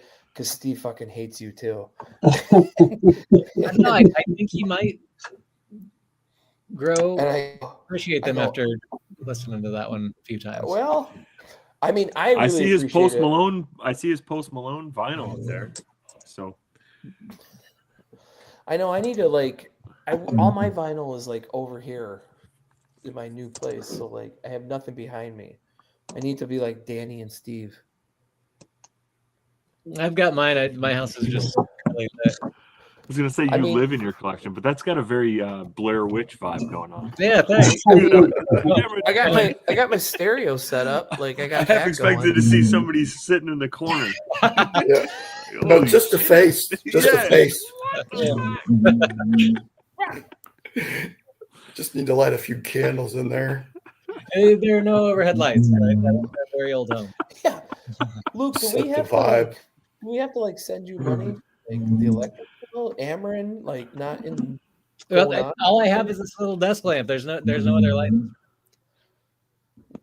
Why? Is because it just they didn't wire any in the You know, Luke, when we bought this house, they didn't have ceiling fans in any of the rooms. And we changed that shit like within the first week. I'm like, Sure. I can't. Who kind of fucking psychopaths don't have. How old's the house? 1990. Oh, okay, never mind.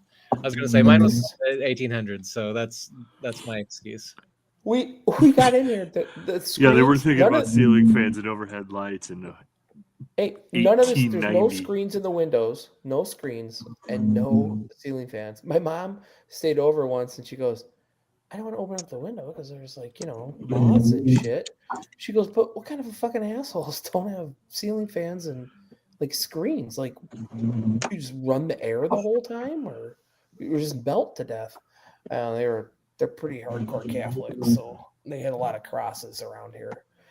In their dining room, they had the Last Supper picture. Now we all grew. You and I grew up Catholic. Do they have something against screen ceiling fans? I don't know. They're hardcore. They're hardcore Catholic. I have no idea. But in the dining Wait a room. minute. Hardcore Catholics don't like ceiling fans? That's what I'm trying to get at, Al. I don't know where he's going. I think I don't know if that's in the Bible. he's not only out on the tiles, he's off the rails. I don't think St. Peter and Paul had ceiling fans. No. In the Valley, I'm pretty sure they didn't have ceiling fans in St. Peter and Paul. This is baffling to me. Anyway, I don't know where you're going with this. No, I was gonna say is the dining room had a giant picture of the Last Supper in it. Nice. When we walked through, I was like, "Well, that's." No, I never understood that decor in someone's kitchen. Was it the Da Vinci? Here's the most infamous last dinner that anyone's ever had. I welcome you to sit at my table. Hey, come on in. Which one are you? Are you Judas? Let's have a Last Supper together. Here's your hamburger helper, sweetheart. What? Oh, that's what Marissa and I thought. We were like, what the fuck are we doing? Well, it's a nice house. I mean, I live I'm up in the attic. Hey, good. So, Steve, to catch you up, we're talking about Last Supper and how Catholics hate ceiling fans. And Jesus Christ Superstar. I got this. Brought to you by Mike Borowski. We went off the rails, Steve. Sorry. My daughter woke up for a minute and had to. We apparently were lost without your guidance. Yeah, Jesus. Yeah. Rudderless. Sorry. And Luke is Batman and lives in a cave. That's probably better without context. Well, better than Robin. We were talking about your decor behind you, and then Luke went to show us his CDs, and he picked up his laptop, and we're like, "Just turn the light on." He's like, "There are no lights. I live in the darkness. I am the Shadow King." We talk about the Last Waltz. I hope Thanksgiving. Yeah, I mean that's my Thanksgiving album there. Got to listen to that and got to watch Planes, Trains, and Automobiles, right? And Alice's Restaurant. And Alice's Restaurant, Alice's Restaurant, yeah. XRT. I do not have Alice's on vinyl, though. I should probably find that. Get that. Group W. Hey, I think it's about time for our AI question. Is that where we're at? You guys didn't move on to that one? Michael went off on a tangent about ceiling fans and how they conflict with his Catholicism. And I'm not kidding, Steve. So when you go back, I'm just telling you, man. Right. Catholics do not believe in ceiling fans. Well, if anybody ever wants to have a Jesus Christ Superstar, the musical conversation, let me know. I have opinions, but we'll save that for next time. All right. So future of the industry. We talk about AI music, AI artists, purchase beats and samples, and labels taking 70 to 90% of royalties of streams. What the hell? It's all bad. And it's all bad. All bad. 100% all bad. He's got it on vinyl. Oh, he brought in Alice's Restaurant. Nice. I think it's terrible, but didn't an AI artist just hit #1 last week in amount of streams? So there's no stop. That was the country downloads, though. Don't get that confused with the actual country charts. Understood, but I mean, this is the infancy of AI. But all it takes is Spotify to put that AI song at the bottom of a playlist, and then when a playlist is done, it gets on automatic stream. Sure. I mean, it's all. I mean, rigged is the best way to say it. Well, all of those Spotify, everything is they're not in content creation or anything like that. They're in subscription retention. Yep. So they don't give a shit who's #1 as long as you're ponying up your $12-15 a month. They don't care what you're listening to as long as you're on that platform. Okay. I think it's pretty terrible. It's so I didn't know until the Drake lawsuit that UMG, Warner Brothers, and Sony Music all have interest in Spotify as well. So then how, as an artist, then you already know the math. So how is that? How is it that they decided to make the determination that they're going to pay you 20% on a stream on something that they've already that they're already into? You see what I'm saying? So like if how do you determine how much a stream is worth? If you took $1 from the servers and you sliced it off before it got to the artist, how is it that they're determining that you're only getting 0.5 cents on the dollar to the artist when they've done literally nothing in that process? Yeah, and I think it's not even 0.5, it's 0.05. Yeah, I'm sorry. Yeah, it's like it's and I don't even. So you combine that with the fact with AI, like, you know, the Super Timberland and Swiss Beats, for a matter of fact, and I think even Pharrell have actually. I know for a fact, I'll use Timberland as the example. Timberland has, you know, he partnered with Suno, and I forgot the name of the other company, where he's fed them beats and lyrics from artists who have submitted to him their music, you know, for a review or whatever, and then turned around and fed that to the AI and came up with an entire artist based off of that. Wow. And he has been sued. And it makes it really difficult for me on it because, you know, I grew up on Timberland quite literally from the time I was, you know, I could comprehend this to now to see what he's turned this into, because now he's used his name, you know, in order to further basically try to line his pockets on something that's not real, and then tried to defend it. So, you know, the AI, I look at it from the perspective of engineering, right? So like AI has been in use in engineering as far as mixing and recording for a long, long time. It just was never out there in the front like that. So like when it came to, we would use it when it came to get rid of like a background noise or Melodyne, for example, or any of these artists, Isotope, when you use mixing like, auto-tune, for example. Now, like the way that is geared towards music is like a lot of that is just AI generated as far as how you get the vocal tones out. It's not the same process as it was, but all of that is included in it. It's always been there. It's even going as far back as like separating music. Like I had people that would come in with 2 tracks, you know, so, you know, drums, bass, whatever. And I had software that would delineate, would take apart the entire song. So I could get rid of the drums, I could get rid of the vocals, I could get rid of the horns, I could get rid of anything I wanted on the track. And that was going back to 2015, 2016. So that with what these guys are doing as far as generating, to me, is like it puts music in a bad space, because now you can't delineate. I can't tell what's been real, what isn't. And how are you generating revenue and income off of something who's taking ownership of this AI if it's only a learning model? Yep. The record company. It's stealing for sure.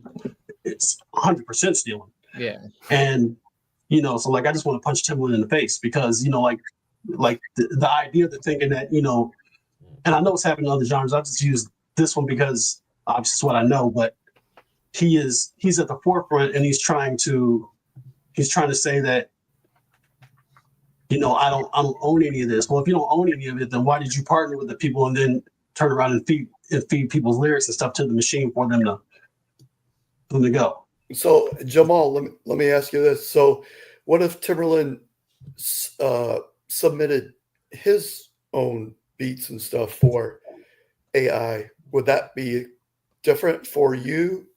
Rather than, I mean, obviously passing off someone else's music is totally wrong, but would you still have the same emotion towards if he did that, if he did his own beats to AI?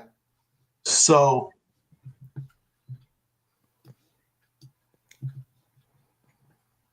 yeah, I would. But the crux of it for me is I'll never know what was his and what isn't, because just like with any other genre, and Timberland has been accused of this a number of times, and I know it to be true, is that he's passed off his beats and other people's work as his beats.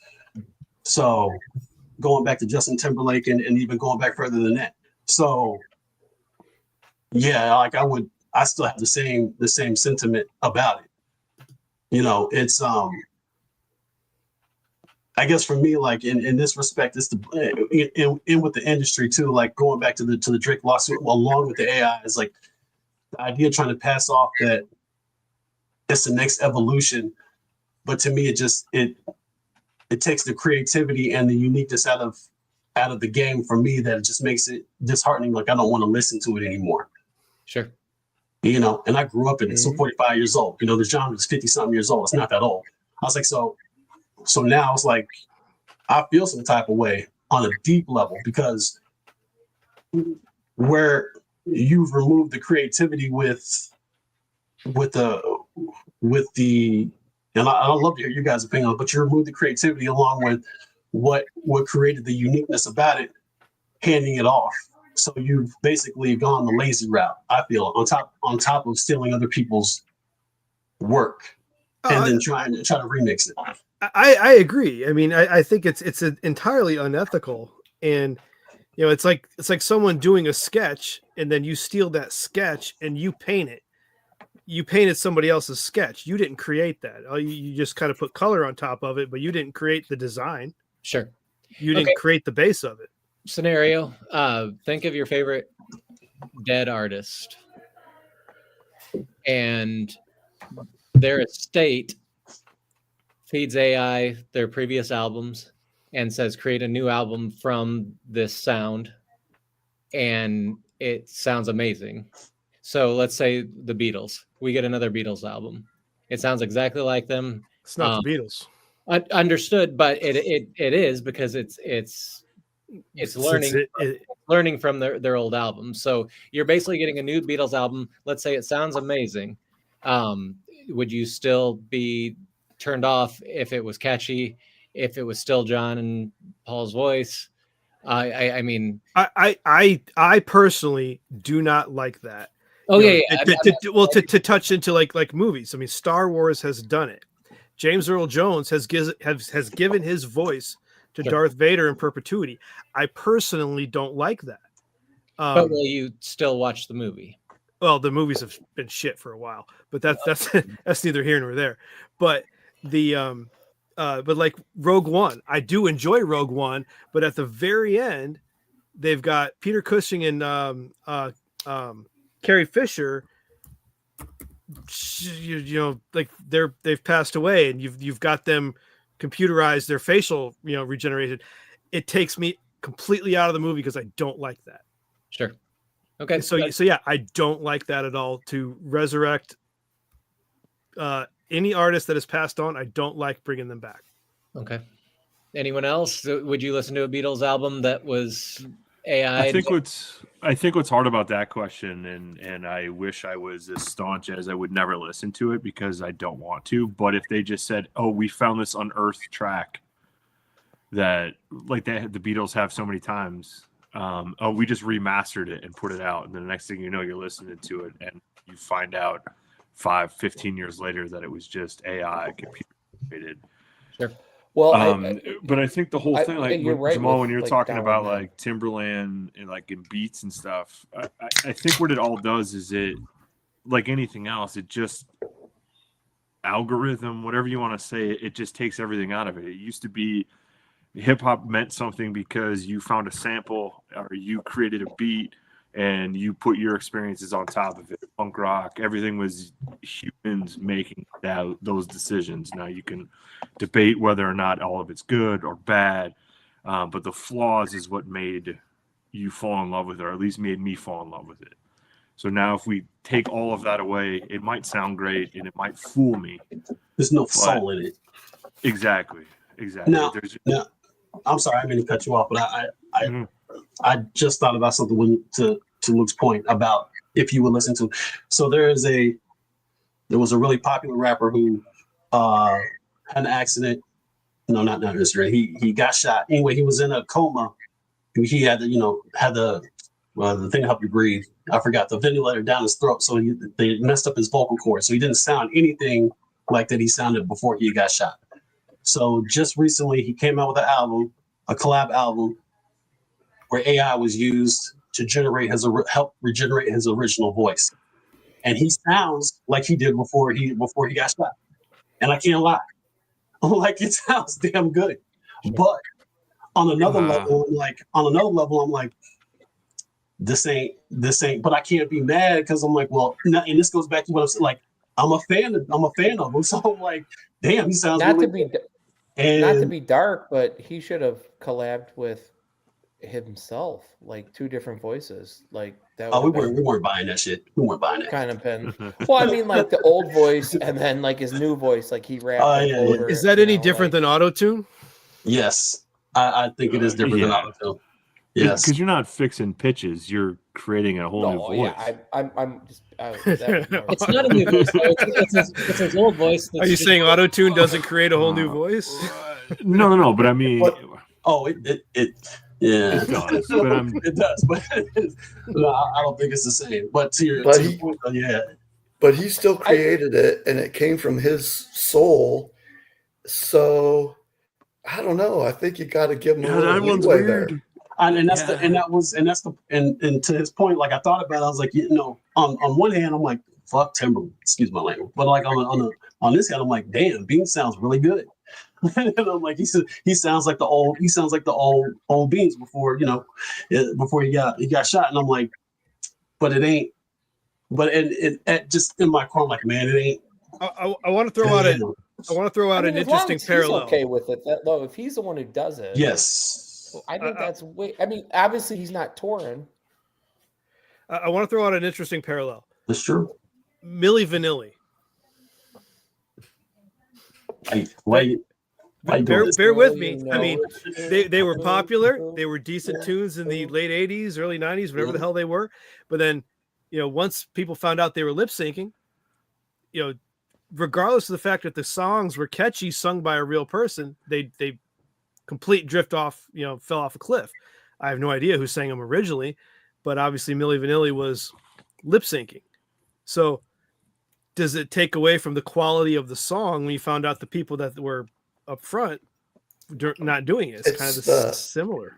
It does it takes the deception in it and the being deceived. That's being deceived. Yes. That seems to me like that was the biggest problem. Exactly. There. If you're up front and say no one likes to be made a fool of. Yeah, I agree, Al, 100%. And so if you're up front and say this is AI, this is a new Nirvana album, using Kurt Cobain's previous work, and let's say Dave Grohl wrote the lyrics for the new album, so you're still getting an original band member writing lyrics. You're getting the flavor of their previous work integrated into those new lyrics. Dave might still play drums. Chris might still play bass, but they're just using Dave's lyrics with Kurt's voice. I think if they don't try to fool us and put something out, let's say up front, and then you decide whether. I'm totally against AI. I don't like it at all, but I'm kind of just waiting for a song that comes out and I'm like, damn, that's a good song to change my whole opinion of it. Sure. But I'm totally against it, any of it. But if they do come out, to do that, they would need to fool you. Like, hey, you like the song, don't you? Don't you? Guess what? It's AI. And then what do you say? And you're deceived again. And then I will say it's not only music. I mean, I'm in marketing, so half the things you read, half the things you have.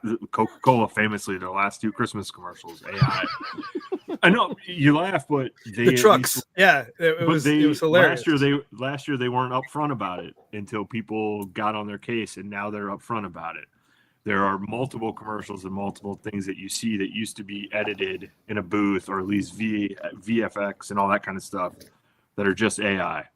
Sure. Tons of car percentage of radio commercials, car commercials, none of that is real. What magazine had AI writers?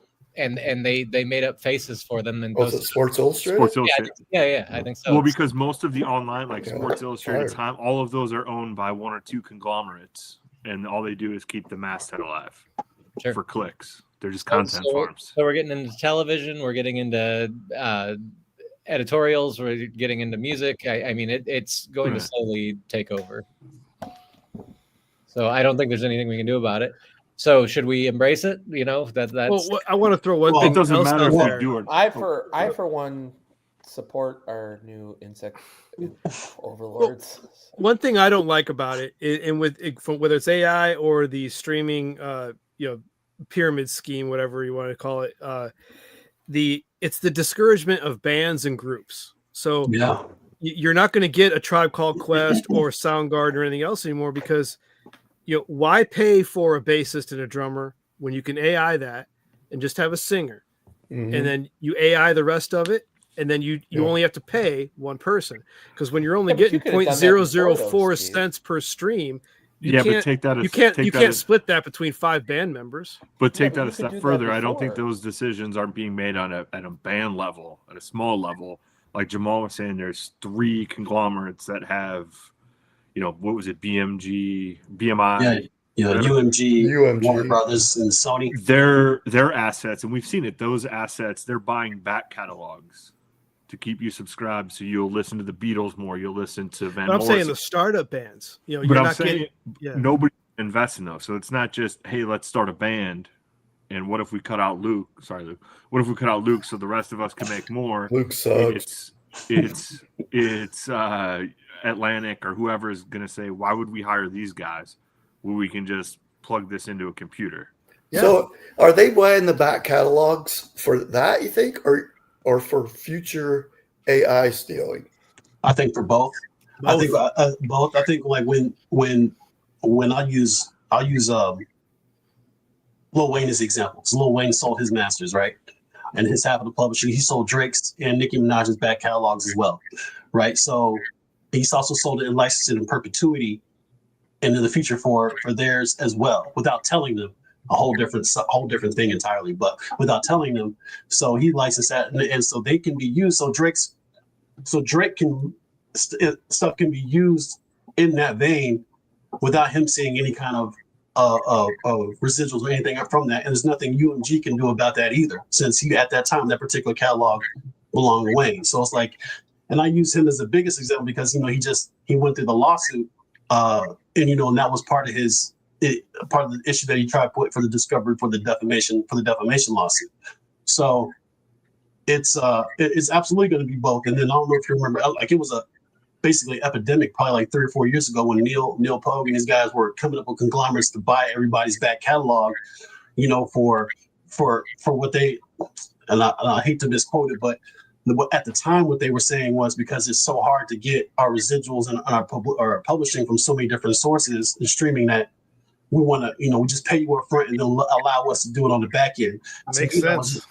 I get that, but it was still a finesse though, because if you look at, people were selling them, for hundreds of millions of dollars. But if you're selling it for $100 million, what's it going to be worth 5 years from now when now you can license it for in perpetuity to what you're talking about, either AI usage or whatever, likeness issues or whatever. And those same companies that were buying, I think 3 of them, one Neil Pogue and I forgot the other guy's name, had backed up. They went bankrupt. Like they're not even around anymore. So where are those people's catalogs now that these companies that went bankrupt and they're defunct? That's a good. Somebody bought them. BlackRock, somebody bought them, and now they just hold on to them. And then they can't, and the artist will never be able to get them back. They're never getting them back. So to me, like it was a very large finesse game. They threw a lot of upfront money, and it just showed to me that a lot of artists, regardless of the genre, either broke or just don't know, don't manage their finances well. So because Justin Bieber sold his, a lot of people sold theirs, for the same reason. Oh, musicians not handling their finances well is not a new phenomenon. Not at all. Not at all. But I would say that's the biggest shift. Athletes too, they never do. That's the one thing I wish I could have I would love to be like the finance guy for an athlete or something, not to rob them blind. Be like, hey, you know what you should do with that money? Not a bunch of coke off of a hooker's ass. Like, let's not do that. Let's take some of it and put some of it away. Like, same thing with baseball players and basketball players. They're like, Jesus Christ, what are you doing with this money? Like, whole rap starter kit around you right away. It's ridiculous. I can understand some scenarios where hey, we need to sell this in order to make the next album. We need funds. And I'm thinking whether it's the Doors or whomever, you need to. They don't have the money to make the next album. Well, we can always sell the rights to our one hit, sort of thing. But in this day and age, completely I can't different. imagine like Jim Morrison was even thinking about, like, those guys weren't thinking about that when they signed back then. Like, the record companies had so much power Yeah. over anything else. It's like all you had was the record companies.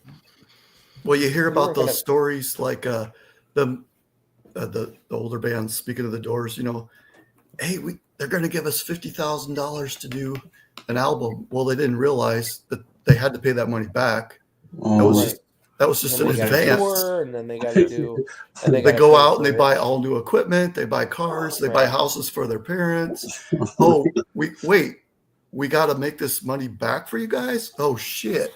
Right. And then you're already in the hole, and that's when the hole starts. And that's when you got to It keep does suck churning that out there's the just like albums. slime balls everywhere. It would be nice if everything was kumbaya and great, but it just sucks. What's weird, Jamal, you had mentioned before, like Justin Bieber, you said selling his catalog. I think that's what's interesting is it's not the legacy artists selling their catalogs, it's these younger artists. So why is he selling it in his, I'm assuming in his third? And that's a great question. That's a great question. And I don't know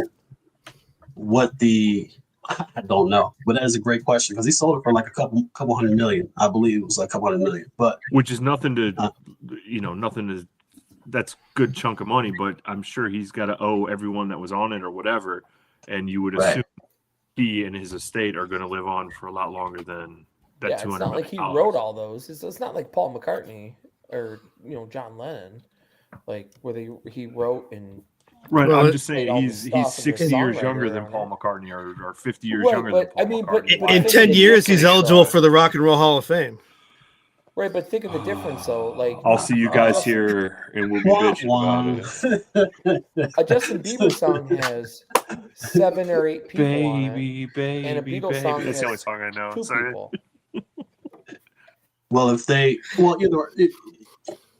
so even if like I think there was I can't remember, once it was a Beyonce record, it was like 7 writers on the record or whatnot. And I don't know if those writers or those were people that were that she had sampled the record from that had to be included on the writer's credits as well. Because I know that happens sometimes as well.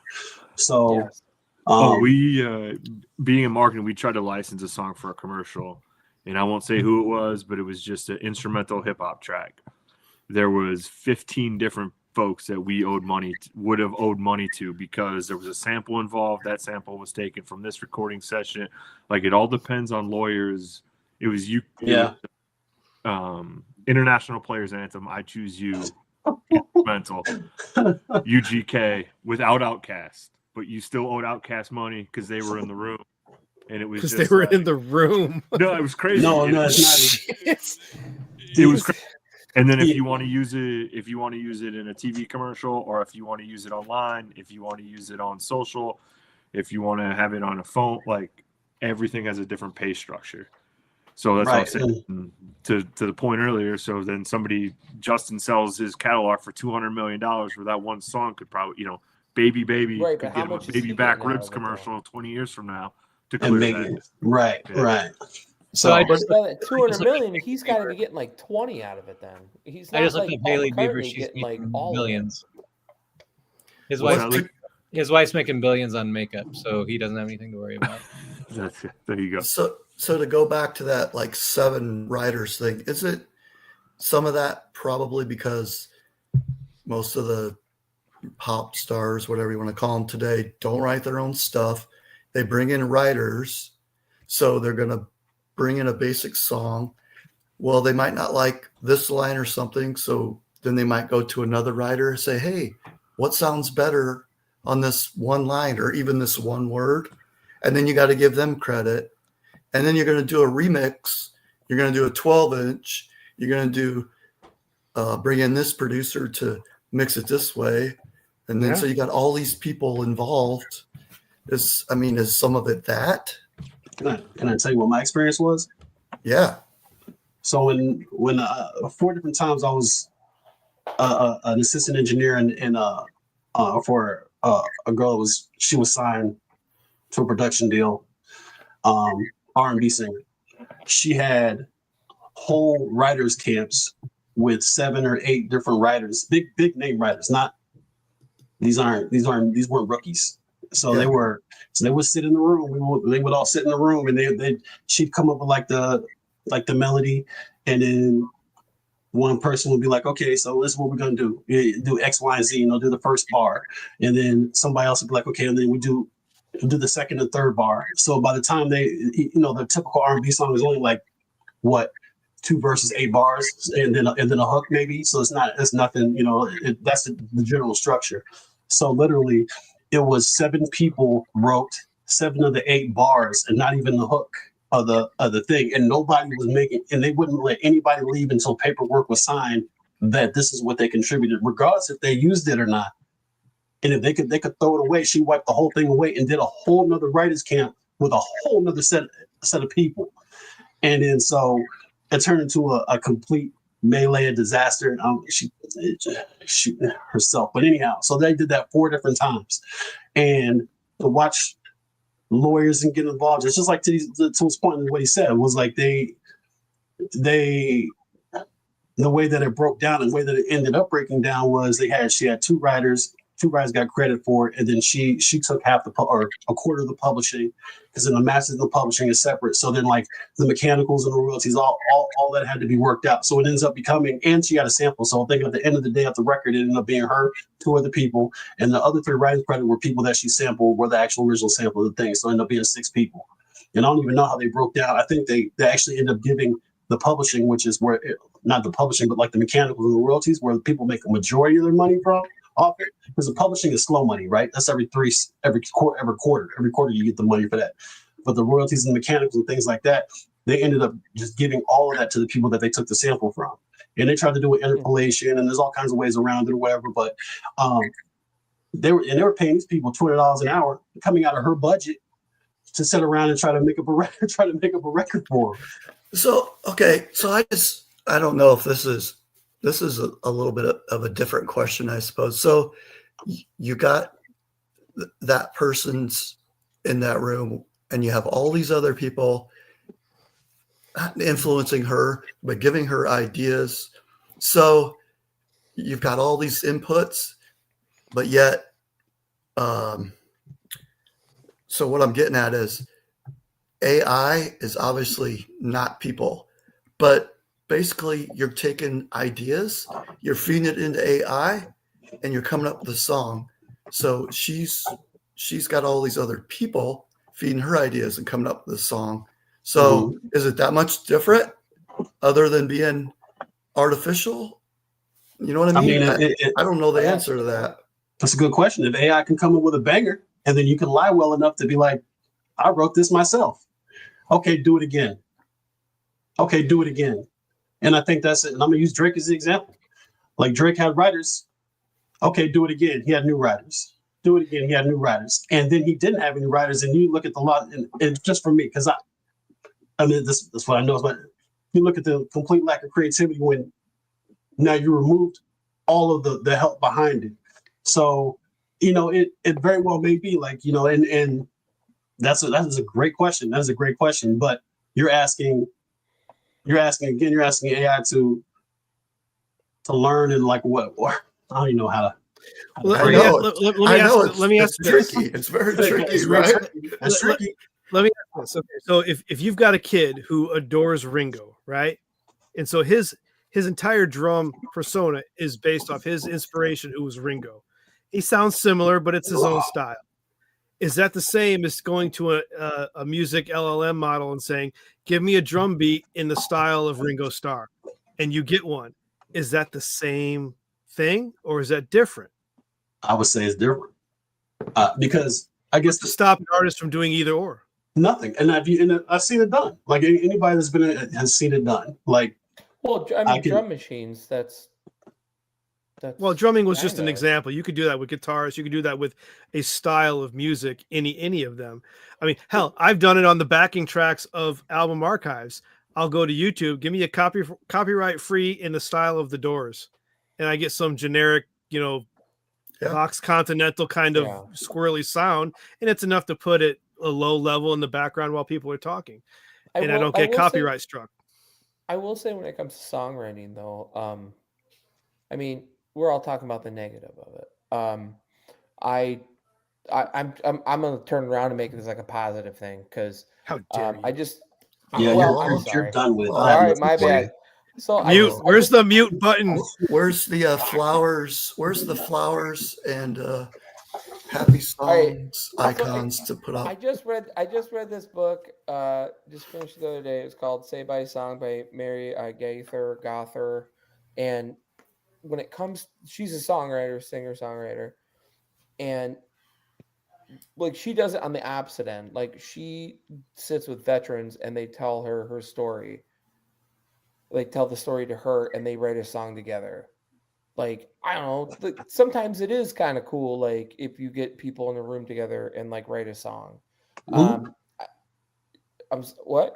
No, I said, yeah, definitely, for sure. But like, I get it. I get that, you know, the world is going to end and the AI is all going to fucking destroy everything. But you know, 2112, that guitar is going to show up and we're still just going to keep playing it. Like, I feel like that's always going to be around. Like, people are still going to make music. I think humans are going to get past it. I mean, it'll eventually be like the same thing. Like, there's fads. Like, there'll probably be like a fad for like 5 years of like AI bullshit, and people are going to go, enough of this shit. And then we'll just, I hope so. Listen to, you know what I mean? Like, I don't know. Like, I after reading this book about like singer-songwriters and like, I hope it becomes novelty, you know, where you can tell, and it's just, that was AI written, that was AI generated, and it's, you know, it's just kind of a bit of a novelty. And I was messing around with a guy at work, and we went into Grok and said, you know, write a song in the style of Roger Miller about Atlanta traffic, and it was hilarious. I mean, it was just funny. That's novelty to me. Right, but that's fun stuff. Like, I will say though that like my wife's a high school teacher, and one of the biggest things they tell her is that they need to teach their students prompts for AI and how to use it as a tool.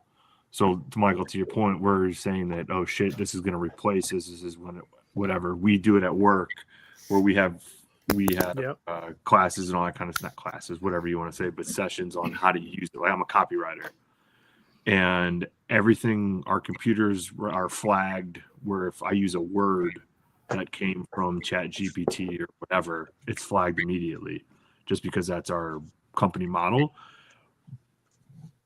It's just one of those things where I think the using of the tool is going to help refine. Now, it's scary because AI seemingly is a mind of its own, and the smarter we make it, the smarter we are, and the smarter we make it, could make, you know.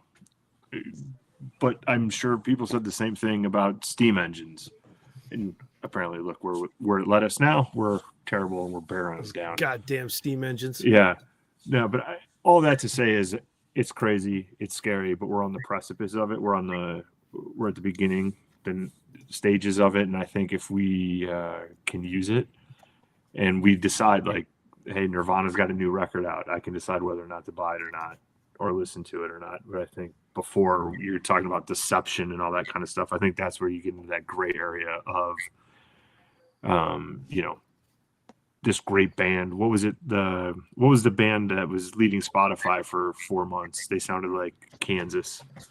Nickelback? No, it was something Sunshine, whatever it was. I know what you're talking about. I can't think of it. Yeah. I think we talked about this. Yeah, it might have just been in the group chat, but I thought we talked about this on the podcast. But it hasn't been a year, has it? No. Okay. Yes, it is. Whatever they were, but they were put out there. They like Pitchfork, Stereo Gum, Rolling Stone. They all covered this as a real band, and then it came out that it was just all AI. AI press photos, AI bands. Rick Beato talked about it too. Yeah. So I think that's where you get into your come on, you know. So I have a question.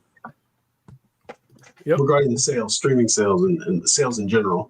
I don't know what the formula is, or how they equate physical sales to streaming numbers.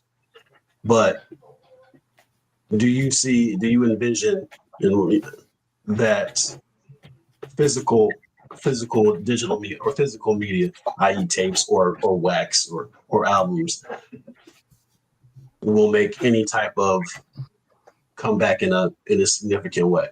Because you can get, a lot of people are, some artists. I know a lot of my favorite artists. They put stuff on wax now in greater numbers than they did even 5 years ago.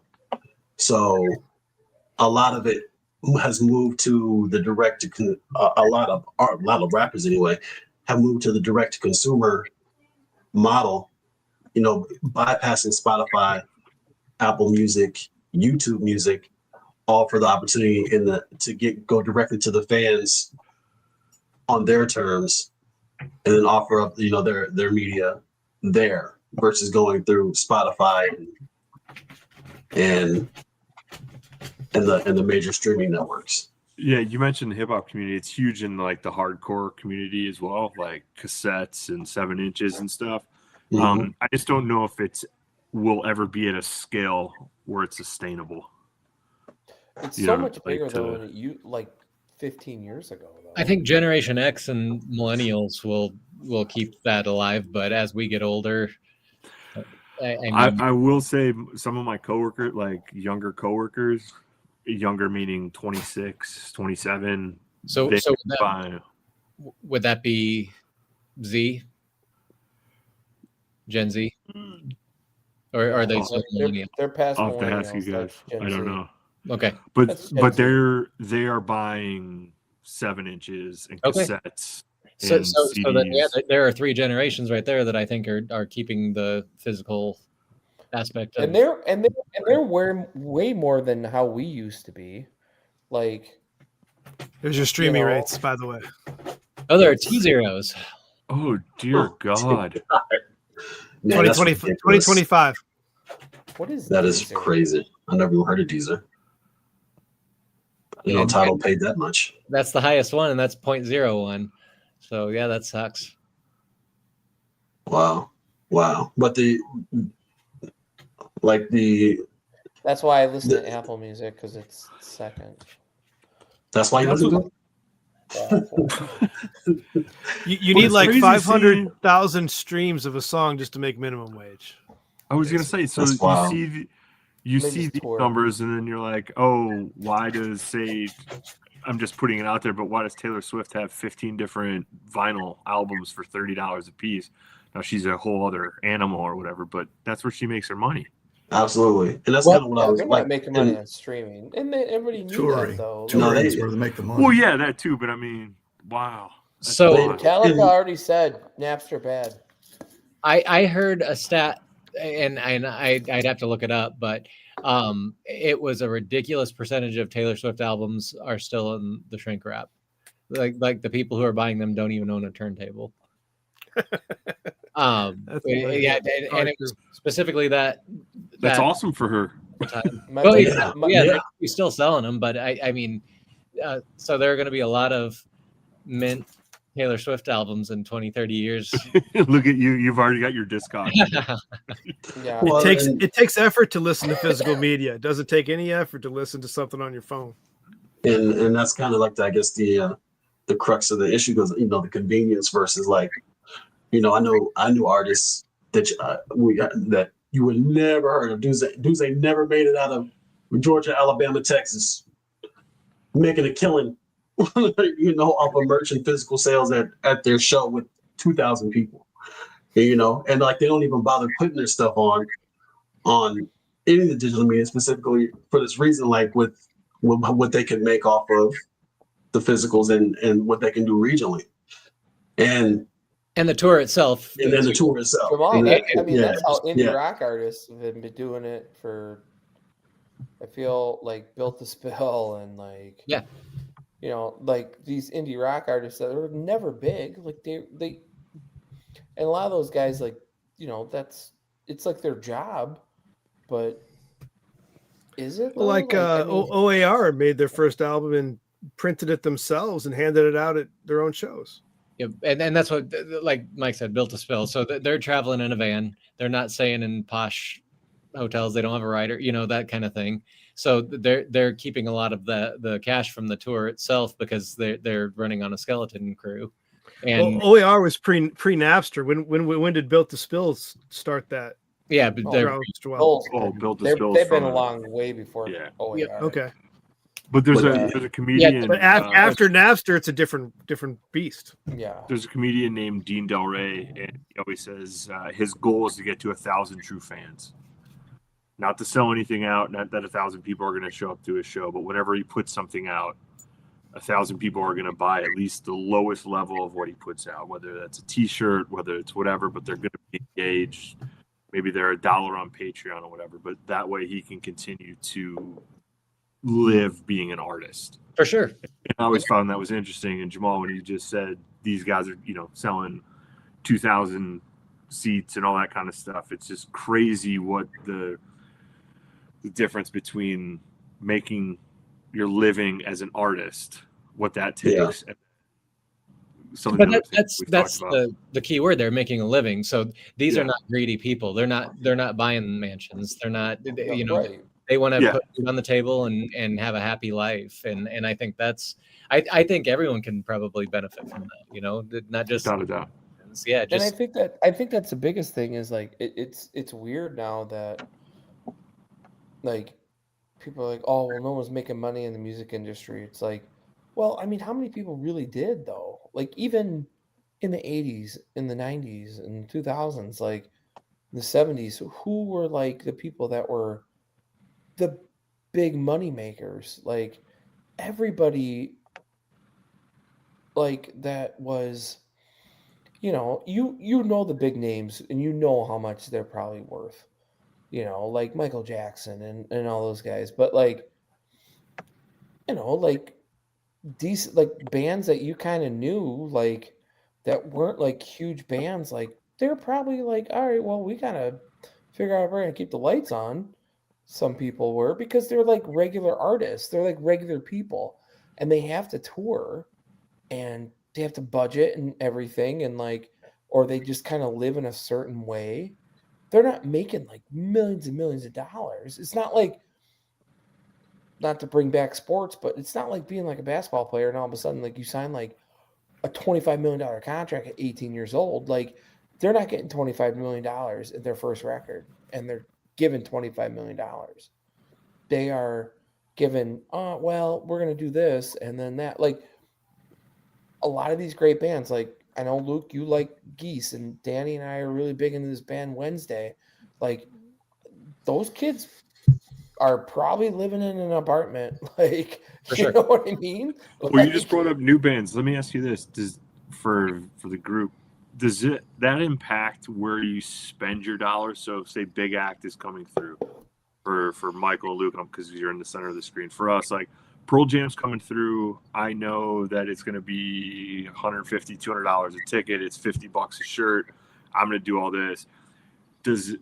Or I could go see this other band and spend money here. Are you more apt to, for the group, to spend money on up and coming, or are you still paying, or I guess still buying and contributing to larger acts, or has no, you like what you like and spend, I guess?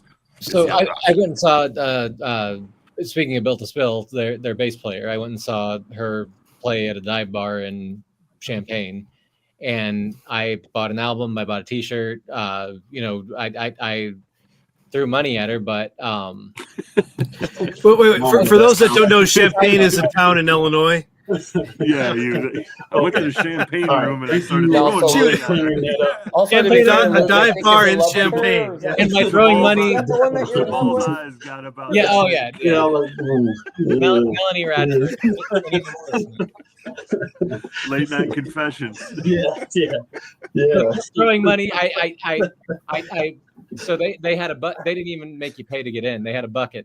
I put money in the bucket. I bought her album. I bought her t-shirt. Bandcamp Friday is December 5th. I'm going to buy the digital version of the album. So I do try to support the small acts, but I spend more than that on a Pearl Jam ticket. I agree. I do the same thing. But are you more apt to want to spend more? Not even a price point. Are you? I don't even know where I'm going with this, but absolutely, yeah. I want to spend more for them, or does it hinder that maybe you wouldn't go see not that you wouldn't see Pearl Jam, but whoever, would you see her over Built to Spill if it was the same weekend?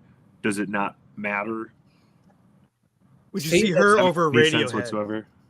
No, yeah, I'm just saying, like, oh, I could see, I don't know, Journey at Allstate, or I could see, I can't even think of anybody right now. Wednesday here, I will spend more to see Wednesday, or I know I'm going to see a good show when I see the headliner, so I would rather do that, and then maybe buy an album or download an album.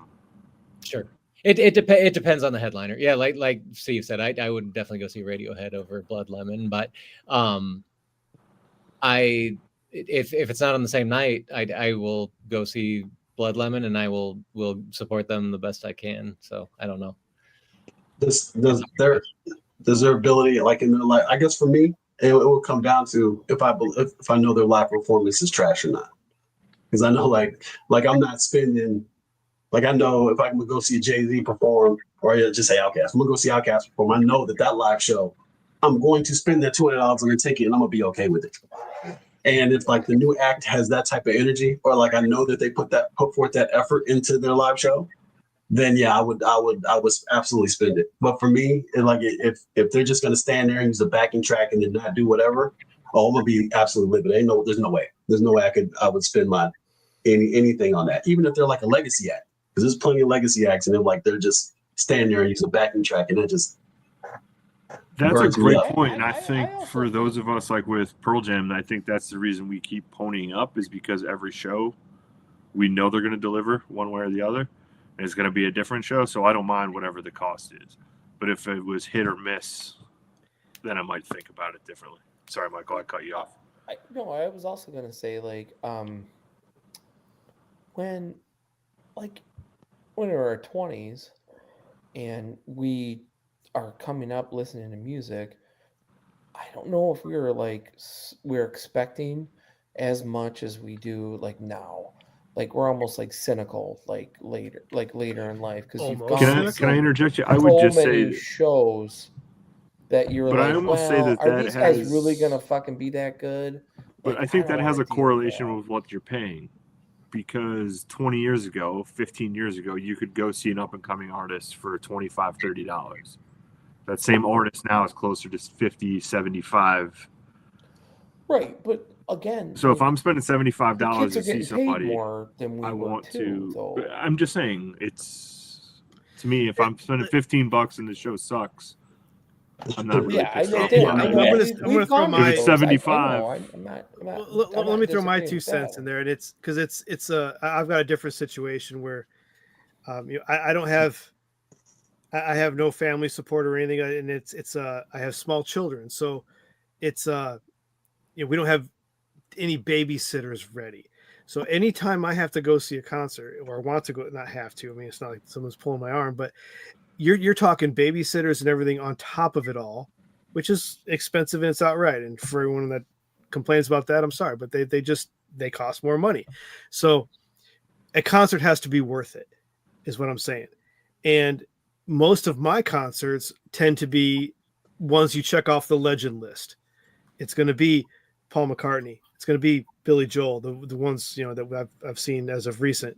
And I'm not going to see the newer artists. I'm not going to see any dive bars or anything, because the cost of making it all happen on the homestead to go see that concert for 2-3 hours is not worth it unless it's really a big name. I'm not going to make the effort. But you're paying $200 for the big name for the ticket. Shit, it's almost a mortgage payment, man. But you're paying $20 for the local band. And I will tell you, Blood Lemon and Champagne, they filled out it was just a tiny little dive bar, though. They rocked the house. I mean, it was absolutely amazing. I will say though, awesome. I don't buy awesome. Online streaming wise. I do not buy single tracks anymore. If I want to hear a track off an album, even if it's a classic or new, I'm going to spring for the $10 to $15 and just buy the whole album. And that's just personal to me. I just want to give as much as I can, even though I know they're getting pennies. At least I'm buying their full album. Sure. So at least that's my own little side help, I guess you could say. I do. If I find myself streaming something for more than a week, I immediately go and buy a physical copy of it. Usually from Bandcamp, or wait till Bandcamp Friday if it's a smaller band, or if it's Legacy Act from their website. But just because I'm like, it does nothing in the scheme of things, but I feel better, like you said, Steve, giving, or at least the sense of giving some money into their pockets. Now that I have actual room to put physical stuff in, I agree. Before I'm sorry, I had a 2-bedroom apartment in Chicago. Give me a break, guys. I like music, but I can't afford the space. I got some albums you might like. I'm not gonna put. And they are high quality, fast shipping. I'm not putting vinyl reasonably records priced. in the fucking basement garage of an apartment complex. Alan, do you take Amazon gift cards?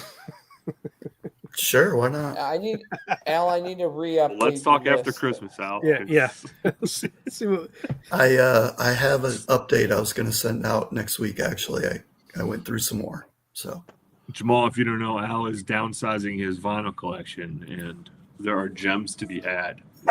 Why downsize? Why am I downsized?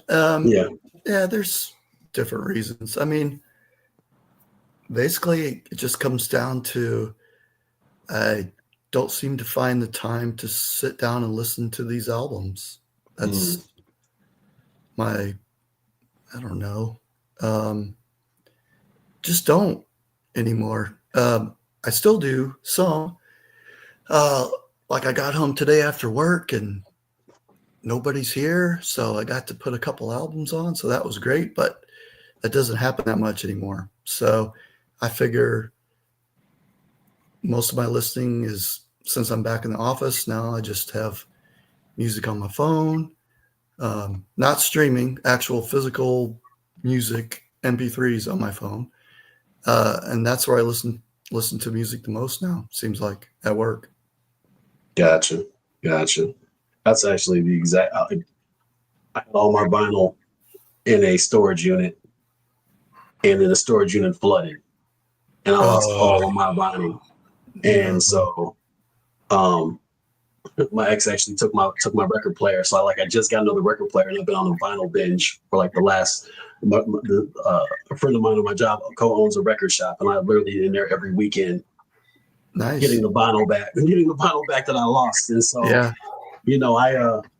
a huge fan of vinyl. I used to, being an engineer, I just, there's something about it for me. But sorry if you hear my dog over here, but I did have one other question for y'all. Do you believe with the streaming or whatnot, like as far as the music industry, do you think that sales wise, like the whole industry and itself will contract? As far as like on the sales level, not a creativity level, but like on a sales level. So like the basis of my question comes from, like there was recently a article came out like hip hop wasn't on the top 40 for the first time in like 15 years, and so there's some pretty prominent people within the industry that we're talking about why that was, but it's actually it's pretty cyclical. Like the genres have their, I'm not gonna say moments, but have their time, like they're taking up a majority of particular, the top 40 or Billboard 100 or whatever the case may be.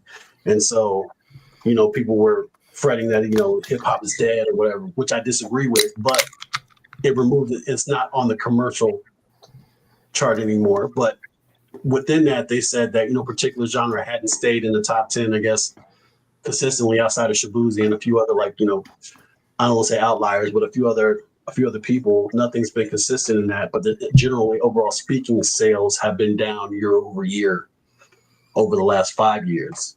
So do you think that the industry will continue to contract in a manner like in sales wise? I don't even know why artists have record companies anymore. I don't know either. To be honest with you, why do you even need that? You just cut out the biggest money grabber and just put the music out there. Put it on your own platform or stream it or YouTube it or gets it to the top of the homepage and Spotify and other streamers. Yeah, but I would imagine TikTok is probably one of the, or YouTube Shorts are one of the highest. Yeah, there you go. Yeah, TikTok. At this point, right? Yeah, I would. They are, but it's similar to podcasting, honestly. But you're still trying to get people to go off platform, either to whether it's YouTube Shorts, you're trying to get them to go to YouTube Music to pull your stuff, or if you're on TikTok, you're saying go to Spotify to hear the rest of my album, and the record company will put those albums or those singles at the top of that homepage or at the top of that next on playlist that you're not paying attention to get those extra streams and get that album art in the tracks in front of people. Very similar to podcasting. If you go to the big podcast groups. Didn't I hear like there's several music giants that won't even take new artists unless they have X amount of TikTok followers or whatever? Yeah, Bryce Evans was telling us about that in a previous live stream. Yeah, so why do you need the record company if you've already got X amount of TikTok?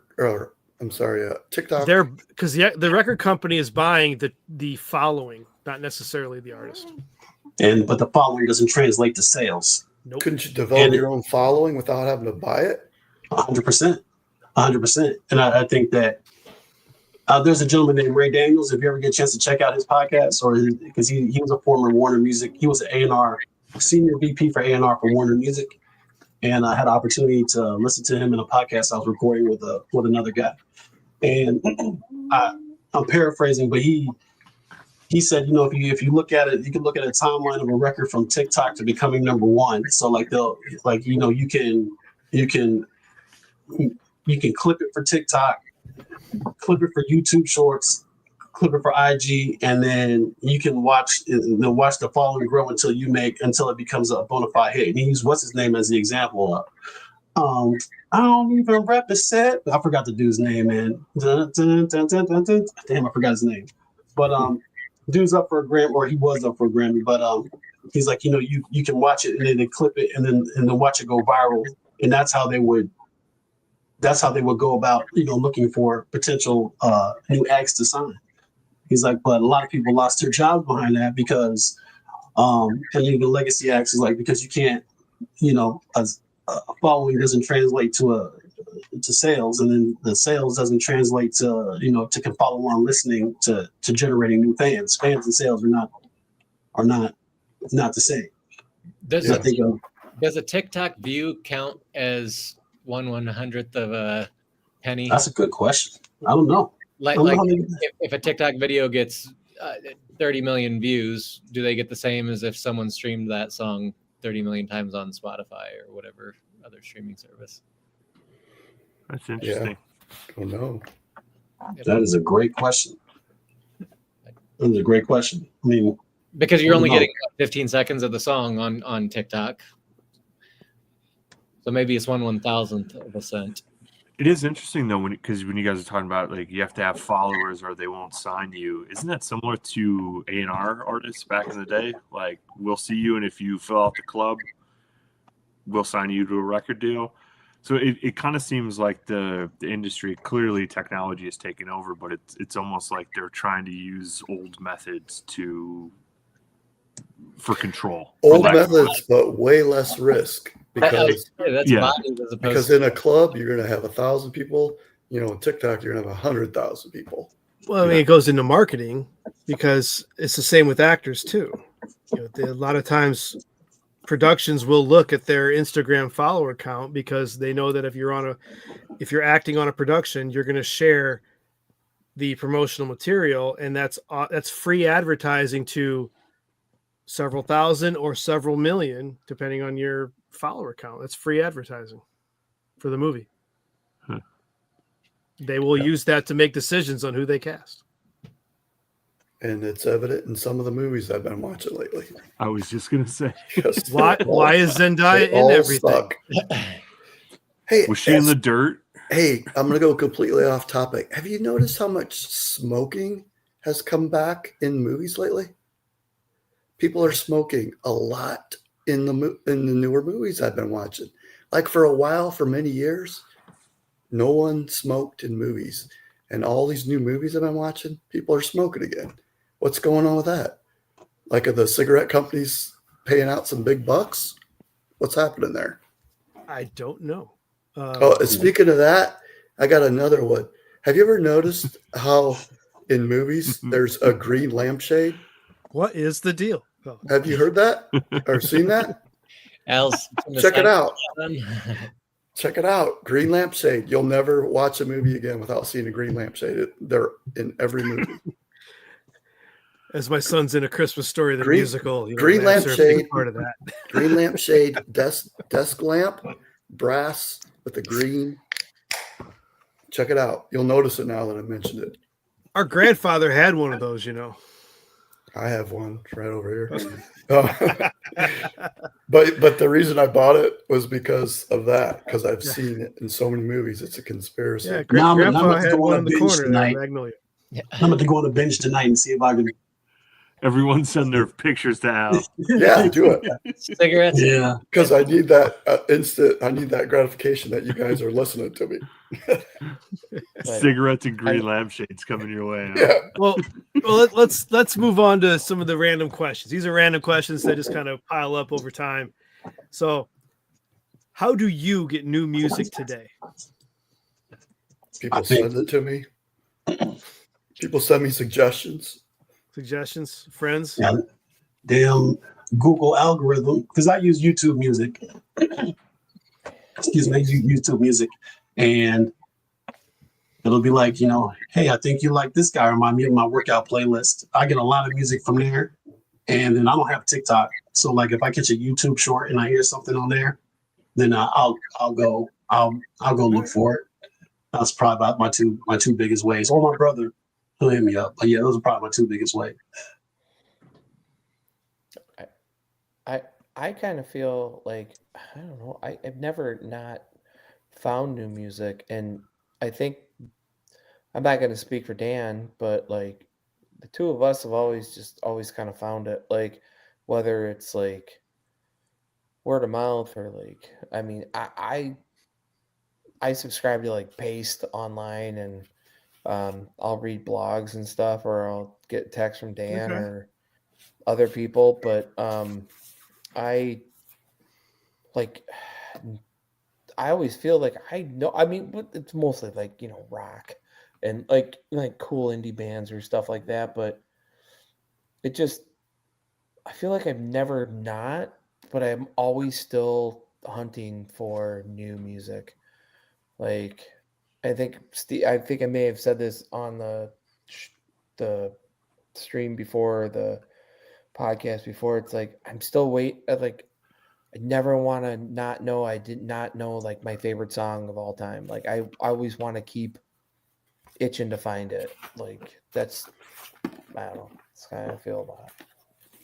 Yeah, I think for me that's the same thing. Is always, I'm always on searching for it. So whether coworkers talking about it, whether you hear something, a snippet somewhere, whether it's a commercial, even like my daughter's in dance, so I'll hear something and they're constantly playing like what we were talking about earlier, like the Grammy Awards or whatever, and I'll be like, oh, that reminds me of, and then you find a sample, and then I'm down a rabbit hole. Seeing who's playing around, especially living, in and around Chicago. This band's playing here. Who are they? I got to check it out. There's just constantly always seeking something new. And then obviously talking like with you guys and everything where Al, we were talking about driving and crying, and I was like, I knew 3 songs, and now I buy 4 records from you because this is a band I needed to have in my life. And I also will say my definition of new has changed where, I want to know what's cool and what's current, but if it's new to me, it's new. And if I'm discovering it again or discovering it for the first time, it's all the same to me. So yeah, I think it's just kind of always being interested in it and always wanting to seek out something new is. I think for me, other like new music is, so what I like is finding an old band that maybe I never even heard of, and then finding new music there, and then buying their album here, buying the next album, like that.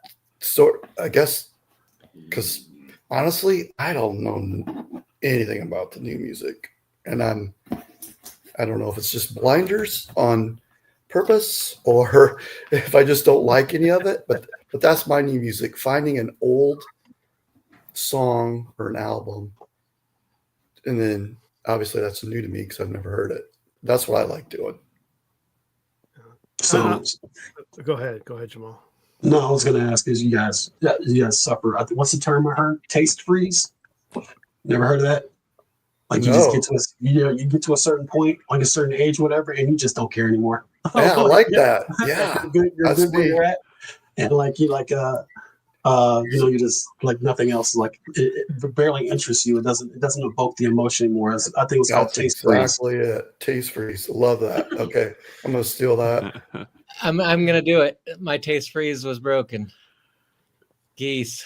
Here it comes. There's the geese. Steve, let him go. I'm Seriously. waiting. He's been cooking. Waiting for it. Let him come. Bring it, Luke. I'm so excited. Is that the band you sent me? Yes, and Yes, he's he's so fucking jazzed by it. I absolutely That was a deep taste freeze.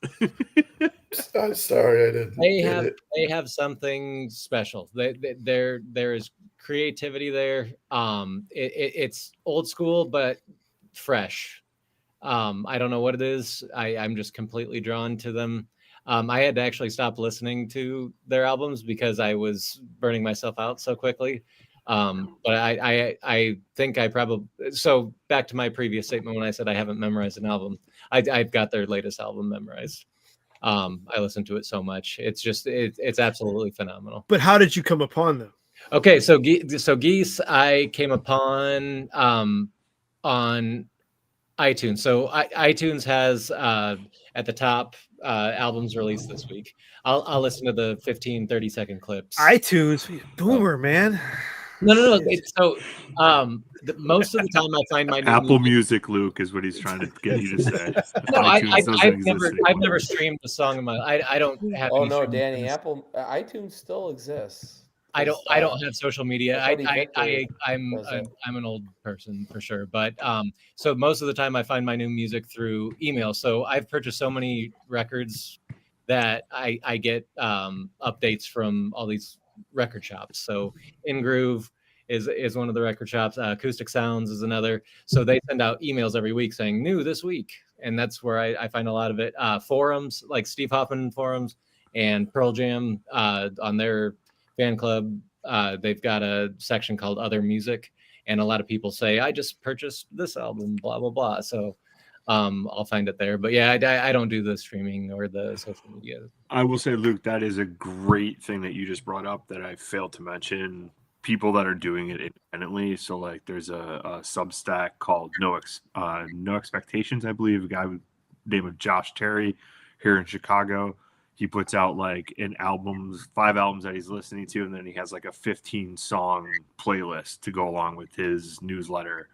Dan Ozzie is an author and stuff, and he puts out like subscribing to those, and if you find one song, a month, it's worth it. So sure. Again, just diving in, it might be harder to find, but I think it's also just being engaged in the community also makes it just that more rewarding when you find, like you said, you just found your current favorite band right now, and you're how many years in and how many thousands and millions of hours of listening to stuff. That's kind of what it's all about, isn't it? Absolutely. Yeah, 100%. The bad part for me anyway, and this might be the cynicism that we were talking about earlier, this is the first band that's really excited me, new band anyway. Tool put out Fear Inoculum, Queens of the Stone Age. There have been some legacy acts that have released great albums in the last 10 years, but Geese is really the first new artist that, and they've been around since 2019. So I've kind of missed out over the last 6 years, but I'm glad I found them because their first 3 albums are phenomenal, and I'm really excited to see where they go. Their lead singer put out a solo album, which is awesome. And it was snubbed completely in the Grammys. So I don't know. I was hoping to see Cameron's album on the on the list. A worthy listen in its own right. It's a really great record. So creative. I mean, again, it just songwriting and just it's unique. Mike, I think you said he sounded like Buffalo Bill. I like that aspect of his voice. It's just it was when he was talking. He was talking. It was when he was, and the vibrato. It's so unique. I'm excited for the first time in a long time. So I hope more bands keep coming out like that. And I did check out Wednesday. I think that will be a grower for me. Very talented, but I think I need to give it a few listens before it's something. You know, it's so funny. I just listened to it today. Rats on God, because it was one of the records I just bought, and it still holds up. Fucking Wednesday is a great band. I mean, to me, like, they're probably one of the best bands in the last like fucking 5-6 years that I've dug. But I mean, there's a lot of different bands I have been into. Sure. But this is another new artist, Madison Cunningham. She's amazing. This is the one we talked about. She did a duet with Fleet Fox's lead singer. So another one to look out for. I don't know. I've got so many new albums here that. Oh, another way to find new music. So just pull them out in his dark chest. Yes, let's go through. So this is Ixie. She has a YouTube channel. I found her because she did 9 Inch Nails covers, and then she started doing Radiohead covers, and was like, okay, we like the same music. She just did an album, and it is phenomenal. It's like a 9 Inch Nails album with a female lead singer. Nice. Kind of like Destroy Angels. That's dope. Can I change my answer to I find all my new music through Luke? I'm going to throw my answer out there, which is similar to Alan's. Luke's the plug. My answer though is I've been finding my new music, which is old music, through the podcast I do. In that, I never would have listened to In Rainbows, or I would have never really listened to Server Rosa. Upcoming AM by the Arctic Monkeys. Love that album. That was great. I'm about 10 years behind the curve on it, but it was a great album. But it's brand new to me. So that's the way I'm seeing it. Right now, today, I listened to Southern Harmony and Musical Companion from Black Crowes. Oh, one of my top 5 albums. But it's one I'd never really dedicated to. Let me give this a full listen. I've heard Remedy a million times, but I mean, let me give the whole album a full listen. Like, this is fantastic. So it's the podcast and the countdown for album archives, and then obviously the albums y'all have brought to the table. Sound and Color from Alabama Shakes. I mean, that was brand new to me, and it may not be brand new to the world, but to me, man, fantastic new stuff. So can I ask a follow-on question? I'm sorry. How do you, back in the day, how did y'all find music? Like, say, like 2010s, or like when MTV, 2010s? Jamal, I know you're 45. Don't say 2010s like you're like fucking 22.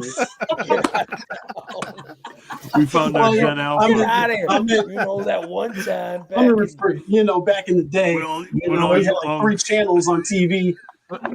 Jamal, I'm going to throw, before anybody cuts in, I'm going to say, Michael Cadwar. Of course. He was my conduit for new music. He's the one that turned me on to random shit, whether it's Trombone Shorty at the time. Oh, I remember that. Fits in the Tantrums, or Edward Sharpe and the Magnetic Zeros, and just Old Crow Medicine Show, all kinds of stuff that I had never heard of before. He for years, he would, Steve, give this a listen, and he'd hand me a CD. Okay. I give all credit to Michael for whether it was Iron Maiden or down to bluegrass. I mean, Michael listened to it all. Yeah, Michael had everything. I give you that. Michael, for sure, Michael had everything. The reason I asked that was because in the 2000s, we go back in the 2000s, in the late 99 and 2000, there was, when the media was print or it was visual. So either it was, for me, it was like XXL, The Source, or Vibe magazine, had unsigned hype, had artists in it that, so we checked them out. Or if it was, Rhapsody or whatever, they had a guest on who nobody heard, then that's how we found out about Ludacris. And that's how we found out about all these legendary gate names now when nobody knew who they were. And like mixtapes. We had DJs that would put out mixtapes and they would put like new artists, their artists in the middle of the mixtape, and they have like a bunch of different remixes and then have their artists in the middle. And that's how we found out about countless artists. So, and that's how I got Goosebumps. That's how I was like, well, let me go and find and search and find out what I could do that. So that's kind of like, let me add something else to that. Back in the day. So I went to Bonnaroo for 5 straight years, and Bonnaroo was wonderful for the undercards. I mean, you had Pearl Jam on the big stage or Metallica, whomever, but me and Tony and my dad and Nick, and we just walked around and just so many great undercards that, some I remember the names, some I don't, but I mean, there were several that I did download their albums or I did go out and buy their albums that were out at the merch stands. But that was a great stretch from 08 to 11, where just all kinds of new music flowing. Mm-hmm. Mm-hmm. I was curious. Just because, like the medium may change, but the enthusiasm doesn't. Well, now Bonnaroo's not worth it based on the price and the headliners. So true. Mine would always be the same. It was the same thing. Like, it was different publications. I mean, there's Blender back in the early 2000s, mid 2000s. Spin magazine. Even this, but then like. Dan and I actually used to live on the same street in Chicago almost 15, 20 years ago. We would meet up and start drinking, and then I would go to his house, and then we would just exchange music. And then he would be like, "Oh, did you hear this?" And I'd be like, "Yeah, we should download it." Or, "Did you hear this?" We download it, and we just exchange the music, like kind of like. But Danny and I have been doing that since I can remember. I remember the first time, like hearing like Bon Jovi or like like Motley Crue or something, like, and I had the cassette or Danny had the cassette, and we would just exchange. Like a lot of times it's just the people that or the music that and friends, coworkers, and Danny and I have always just like, I've always been more progressive rock, like different rock, and then Danny's more punk and like R&B and rap, and like we would just kind of like share, and we found a lot of stuff that really made us not listen to each other, because we never do. But like nothing beats MTV in the 90s. I'm sorry. That's where I got my that's where I got my that. But it was Yo MTV Raps. It was 120 minutes. It was Hairbangers Ball, fun and that kind of shit, where you're like, oh, and would play one video one time, but you happen to see it. And then you went to Musicland or Disc Jockey and picked it out. But I think to Michael's point too, it was just when you're searching for it, it would be. So Michael, you guys know like the stats. So they were big into skateboarding, so skate videos. And here's what hip hop song is playing behind it, what punk song is playing behind it. And that's where I found like DRI, Black Flag. Also, the first time I heard Nas and Biggie was on a skate video that John Stats had on VHS that was dubbed like 3 times over. Because you're always just searching had no idea what it was, but then somebody got the cassette single, and then that became, what you listen to. Or, hey, have you heard this? Or that guy's wearing that T-shirt. I need to find out what that is because he looks fucking cool as hell, and I need to know what that band is. Liner notes. So you buy, for me, like Nirvana, huge. And then in the end, Kurt's got everything from the raincoats to the Vaseline to the meat puppets to whatever. And then I've got to order these from Disc Jockey now or wherever. Disc Jockey. Oh, man, Disc Jockey. Musicland? And I will say, I saw Nicole. I had worked at Barnes & Noble for a semester at the end of college. And I tried to be the person to put music on, but I think the Christmas albums came out in March, and you couldn't play anything else. We had a 6-disc changer. That's awesome. That's awesome. Man, I was just curious. I can think back on those times, and there's 8 like pinnacles where I can look back and say, this is where I fell in love with this right here. And then but it was through the discovery or through those channels. I don't know about Blender or Complex. I know for the Source, if you could get your album being reviewed in the Source, and then you could get 4 or 5 mics in the Source, then you were out of here. You were out of here. And like they had whole disc records made to the Source for not doing that, not producing or not giving ratings to albums. So I don't know if it's like that in other genres. I know for me, like it was major for hip hop, because like if you could get that and then you saw that, then it was everything. And it was a lot of people in unsigned hype. DMX was an unsigned hype. Jay-Z is an unsigned hype. So you get like, pinnacle of the genre and the culture who nobody wanted to sign. Nobody wanted to listen to these people. And, so the outlet then was, not like it is now where you can just go straight to the people, which is cool. But, was the discovery process back then was far different. That's like with Eminem. The first time I heard Eminem was on a mixtape on a German DJ that my mom had brought back from Germany. And I was playing it in the car. Well, I'm lying. I stole the tape for another record, but I went to go back. And then I was playing it, me and my brother in the car, and then they played Slim Shady, Brain Dead like Jim Brady. I'm an M80. You look like that Kim lady. And we were like, who is this dude? we didn't even get past the first 8 bars. We did it like 10 times. And, nobody heard of him. We were living in Salt Lake City, so of course nobody heard of Eminem. But then like when, he blew up after that, it was just like, there was a moment that I fell in love again with the genre, with hip hop, for what the creativity and what it was. So I was wondering what it looks like, with you guys, or what that moment was, if you had a moment like that with it, where you're like, I love this. I have one. This goes back to when I was in 5th grade. A friend of mine was at school, brought this album in. He said, I don't really like this. You wanna listen to it? I said, yeah, I'll listen to anything once. He gave me the Queen Live Killers album, and I played that thing. And I mean, I still have a copy to this day. Not that copy, but I mean, I was like, this is awesome. And it was free. Dude just gave it to me because he didn't like it. It's like, okay. And I'm a Queen fan ever since. Shit, sounds like Danny, our cousin Rick, with Master of Puppets.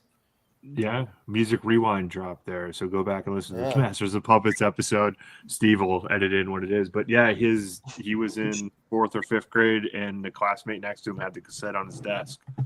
And that's not only how he found Metallica, but how we found Metallica through older cousins. Very I think that's what we'd never mentioned. The older cousin, yeah, the older brothers. Yeah. Invaluable. The uncles. 100%. The cool uncle. Or uncles. Yeah. And I had the cool older cousin who, through whatever conspiracy with my dad, Al here giving me things like Emerson, Lake and Palmer's greatest hits. And I'm all of 13, 14 years old in the early 90s listening to Carnival No. 9. It's like, what is this? This is fucking amazing. But I had no one to talk to about it. None of my friends gave a shit. And that's why he started a podcast. Yeah, I was like, Emerson, Steve, Lake come and Palmer and the Eagles. Oh, don't get me started on Hell Freezes Over. We could talk another couple hours. That's not a record. It's an ice skating rink. Hell is an ice skating rink, Steve. It's already frozen over. We don't need to discuss it any longer. They never broke up. They just took a 14-year vacation. Oh. And now they're at the Sphere. The collective groan. Damn, see what happened here. What had happened? What had happened? Because there's a whole lot of apathy towards this right here. Some degenerates out there don't like the Eagles. Well, I mean, Some degenerates out there Dombrowski make it their whole entire persona, Steve. I hate the fucking Eagles, man. On a dark desert highway. Okay. All right. All right. So let's move on to another question here. So, said fuck the Eagles. Speaking of the Eagles, No. you're curating a 5-song time capsule playlist for aliens. What goes in? You're doing this in hours. You want us to just read them off to you or what? Sure. We're a couple hours into this. Okay. 3 hours. I'll read mine off. So I went with. You have this question beforehand? It was in the invite. Oh crap! Come on, man. Well, I didn't look. Read I your email. didn't even open the invite. Al's the only one who read. Gotta do the I got a homework. list.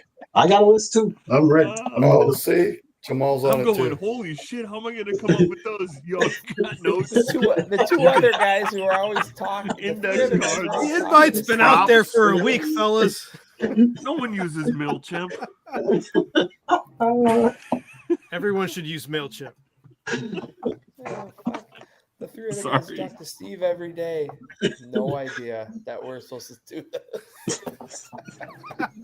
It's gonna be great. See, I knew that some would be prepared, but if I skipped the question, then I'd get heat for why didn't you ask the question? Steve, Right. in It's a no fairness, win. It's a no win.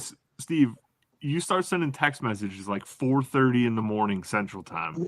I'm You've sorry you texted like live in a weird 17 time zone, man. You've You know, texted at least the world 25 operates times on today. Eastern. The world 25 operates on times, and Eastern. you're like, oh, sorry, I didn't get you those questions. Well, why don't Didn't know we how to get a hold of you. why don't we skip this question for the next No. one since No, I people want are to hear it. not I want to prepared? hear it. No. No, I want to hear it. no. If only if no. everybody's No. sharing, I'm not sharing unless I'll share. everybody's sharing. I'm putting one together right now, but I'll this go is off the very. dome. This I'll is go. not fast. I'll go. Yeah, I'll I go. mean, I got 5. To I be fair, did 5 I didn't together. realize we were already 3 hours in. This is flying by. Can I go? Our I'll listener go. did. Is it Our though? listener did. Is it Jamal's though? ready to go. Jamal's ready All to right. go. What are- I'm ready for to it, go. Jamal. Because I've been All thinking right. about this. I was thinking about this for like the last 3 days at work. I'm like, damn. Okay, go, Jamal. All right. You're up. So, Whitney Houston, Always Love You, beaming that into space. Alabama Shakes, Gemini. Prince, When Doves Cry, because it's goddamn Prince. Michael Jackson, Human Nature. I know there's a ton of records, but Human Nature is for me right there. Like, I don't want the aliens to come blow us up, so I'm trying to, Yeah. you know what I mean? Okay, and then I was stuck between 4 and 5, but I'm gonna go Nas, New York State of Mind. So those are my 5. Beaming those into space. I don't know that Nas song. I'll have to find that one. Only his very first single Oh, okay. off the classic Illmatic. Illmatic. An upcoming honorable mention, I will say. Which That I- didn't make the top which- 300. It did not make the top 300. Which makes no sense to me, but never mind. I'm not going to get in that. It did not make the top 300. I'm sorry. Jamal, Illmatic? Jamal makes The no people have sense to me spoken. either, so. But yet there's 5 Eagles records in the top 300. See that? See, Steve? You really, man. I got 5 Eagles, but no Nas. Jamal, it obviously is not a couple of the people on this podcast, but it might be the guy who puts his thumb on the scale. I did It not might be put him. my thumb on the scale. That's what it sounded No. like, Steve. Desperado needs to That's come what to it his sounds- senses. That's If all. my thumb was on the scale, Sandinista would not be in the top 300. But, you know. Oh, but Okay, Steve. Margaritaville What's is wrong number with your 15. flash? Yeah, Margaritaville is 15. No, it's No, not. I'm kidding. I hope not. It's not. Jesus. I'm scrubbing my name and likeness from all of this nonsense if that's the case. Cease and desist for torturous interference. Not even on Eagles. Yeah, that's my 5. That's all I got. Hell freezes Al over. has to the actual top 300. Al has actual answers. He and Jamal did their homework. We Okay. owe him. So I was going for, I'm trying to get the aliens to come to Earth, right? So What a Wonderful World, Louis Armstrong. On the Road Again, Willie Nelson, trying to give him a feel for our lifestyle. What's Going On, Marvin Gaye. Blowing in the Wind, Bob Dylan. And All You Need Is Love, Beatles. Damn, Al. Trying to Let's keep go it back. positive. Trying to keep it positive. Come I on, was aliens. trying to Come to Earth. Me, I was like, nah, y'all need to stay away. Yeah. Mine is Killing in the Name of. Bulls Parade. Back off, bitch. Melton. Yeah. Who's next? I was just gonna name a bunch of like songs that have space themes. Well, yeah. Space Oddity. Jam, Quad City DJ. Space Cowboy. Ziggy Stardust, the Spiders from Mars. Like, the whole record. The whole album, That's- yeah. Yeah, it's the whole Space album, that's Oddity. good. It's gonna Is there throw off anybody that one. out there?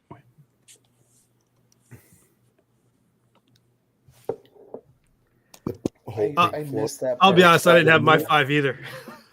Dark Side of the Moon. You I knew son he of a didn't. I bitch. knew he didn't. I knew he didn't. I saw it in his eyes. I knew he didn't have it. See, I knew we should have just deferred this to another podcast. And nope. Yeah, but you guys got have my great phone, lists. But I don't think these are right. How can they not be right? There are no There's no wrong answers. There's a correct answer to this. The aliens are coming when they heard Jamal and Al's list, and then Luke, as soon as you mention They're going, geese, oh no. they're Oh gone. no, we're not showing up. Fleet Fox is my ass.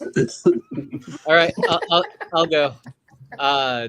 Radiohead, Weird Fishes, Tool, Reflection, Rage Against the Machine, Wake Up, Modest Mouse, Spitting Venom, and Pearl Jam, Once. Like I said, it's not the right answer, but it's an I answer. love all of it. Can I just pick a bunch of random bands and songs? I went through my top 100 albums and a few times. Luke, it'll never be right, bro. Because you're gonna put another 5 and you'll be like, damn, I could have put that song. Like, That's right. Damn, I could have put that one on there. So I'm gonna stick with that list. Oh man. There it is. Radiohead, Tool. Oh, that's on there for sure, Rage. Jamal. I don't know about you. That's gotta go. I don't know about you, Jamal, but I took a little time with my list, my 5, not like Luke with just blowing it out there in like 5 seconds. I put some time into some thought. You was trying to bring love. Some meaning into my list. I partook. I answered the question. Dan, I think our El's best got me bet all is choked just up. I think we just like step away. We just, I think Out on the Tiles 9 is probably when we give our. Okay, let's answers. answer. What songs would you best represent, Mike? Come on. Change is Gonna Come by Sam Cooke. Gotta be up there. I think we need some Lee Greenwood, No. Spirit in the Sky? We're not even. No. Proud to be an American. No. We definitely getting blown up there. Jesus. Yeah. Let's Spirit. Yes. Out on the Tiles 9. Oh, Norman because- Greenbaum? Norman Greenbaum, yeah. That's I thought For we the were going record- Spirit in the for the Sky there. record, Sorry, Danny- Steve, you threw me off with the. For the record, I said Sam Cooke, A Change is Gonna Come, and he said, I'm proud to be an American. What the hell is going on? Can I go back to can I go to Killing in the Name of again? Like you said, Dan? Stop This Train, I Want to Get Off by Vanilla Ice. Oh, you got to shoot Ice Ice Baby in the space. Just you have to do it, Ice Ice Baby. Danny, I don't don't know if I think wanna give- anybody in this podcast knows that that's actually on that record. I do. That's I know. I still know the lyrics. Stop that train. I want to get off. The memories. Oh man. Okay, so I got a question. So, hip hop fan, Jamal, is there a line, or for everybody, a bad song, maybe a bad MC, but a line or a bar that you cannot get out of your head or you think is so just great? Me is Vanilla Ice. If rhyme was a drug, I'd sell it by the gram. Rhyme was a drug. I sell it by the gram. That's pretty. I mean, whoever wrote that for Rob Van Winkle was on point. Yeah, because Rob's not capable of that type of. He doesn't have that ability. Oh man. There's a lot. But it's got to be a bad song. It can't be like somebody known. It's got to be a bad song. For somebody. Well, it's not like, oh, Nas, and you're like, yeah, shit, that was amazing. Has to be a bad song. Bitches ain't it shit, could be a but good hoes and song, tricks. but not. No, like, that's legendary. That's classic. That's classic, bro. How does Informer go? Said somebody down the lane. A lucky boom boom there. Damn, a bad one. I don't have any hip hop ones, but I like some of the punk bands, how they come up with some of their crazy little. Please tell me. Little shit like Descendants had a song like "Clean sheets mean a lot to a guy who sleeps on the floor." That line always gets stuck in my head, and I don't need no heroes because heroes ain't got no time for me. That's in a song by was it New Bomb Turks? The song's called "Defiled." Yeah. For some reason, is it a bad song? No, those are good songs, though. Those are good. That was a. All right, I got one. I wish I had a rabbit in a hat with a bat and a 6'4" Impala. I wish. You wish you were a little bit taller. You wish you were taller. Is that I wish I Skee-Lo? was like 6'9" so I could get with Leoshi. Something in the hip hop vein. That's what the question initially. I just meant, yeah. Oh, I got one. He says, "I'm like God. You can't touch me or see me, but you know that I'm there. You know that y'all need me." What song is that? It's by Jadakiss. Song about Jadakiss, and it's called "I Don't Care Who You With." And he's like, usually, he's solid with everything he does, but that particular song was just not his best effort. But that bar itself was like, "I'm like God, you can't touch me or see me, but you know that I'm there, and you know that y'all need me." New 5-Wag. Anyway, I'm just saying, I started with Vanilla Ice, and you guys are bringing out real artists. We got Judakis. We got. What? You said? I mean, now I gotta look for my. To be fair, the beginning of Snow is sick and tired of 5-0 running up on the block. You know what I'm saying? No, Snow. I don't know what you're saying. Suburban Canada gets wild. They came around looking for you the other day. Word, bust it. And then the whitest guy. Maybe AI should take over at this point. Whatever. You reading it is awesome. That is awesome. The whole point was to make it very white. No, because he is the whitest guy of all time. How more white could a white rapper named Snow get, dude? He did have an accent. Remember, he had an accent. That fake accent, that fake Jamaican accent. Yeah, well, oh man, it's like Jack Black, and I Know What You Did Last Summer too, or whatever the hell it was called. Jack Black was in I Know What You Did Last Summer. Yeah, man, he had like the dreadlocks.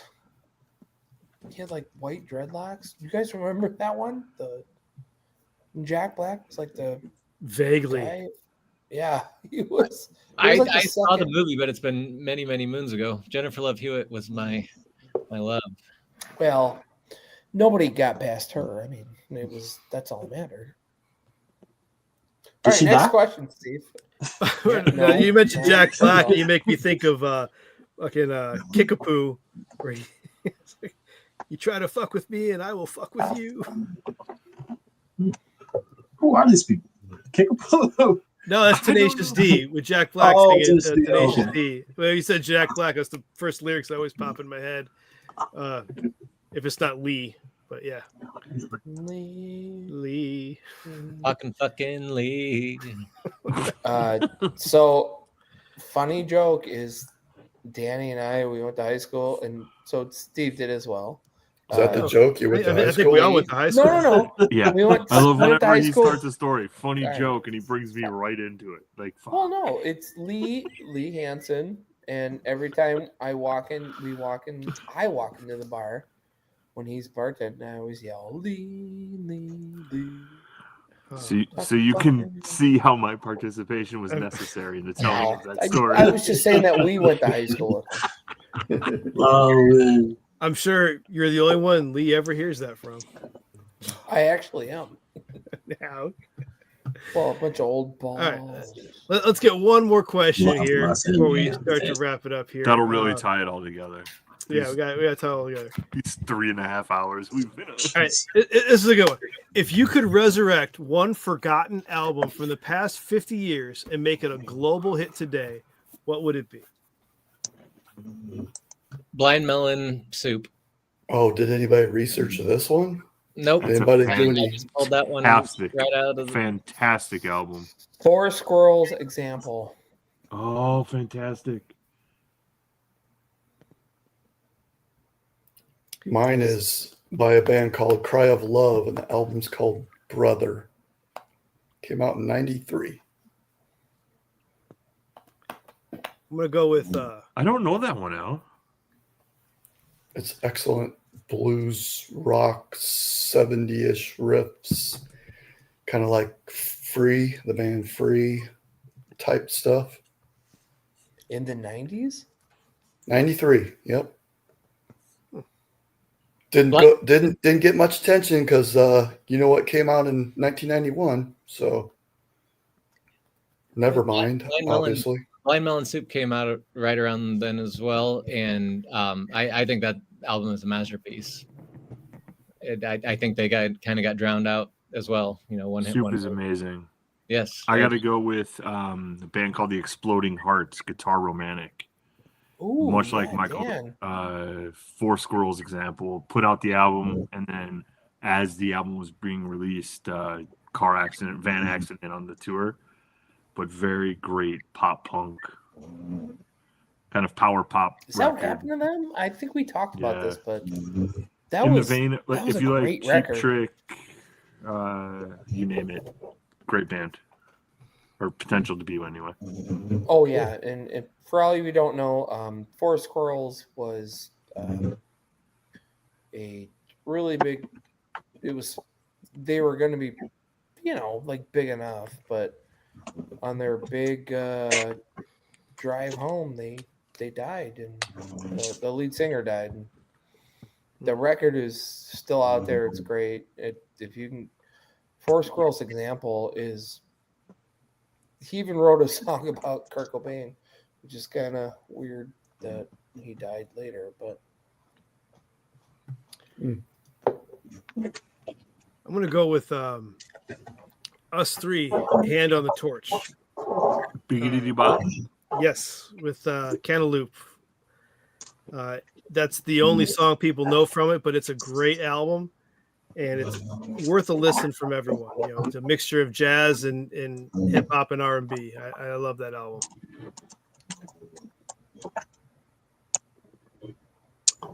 I can honestly say I've never given it much of a listen, but I'll have to do that. Danny and Mike, speaking of forgotten bands, do you know the band Hum?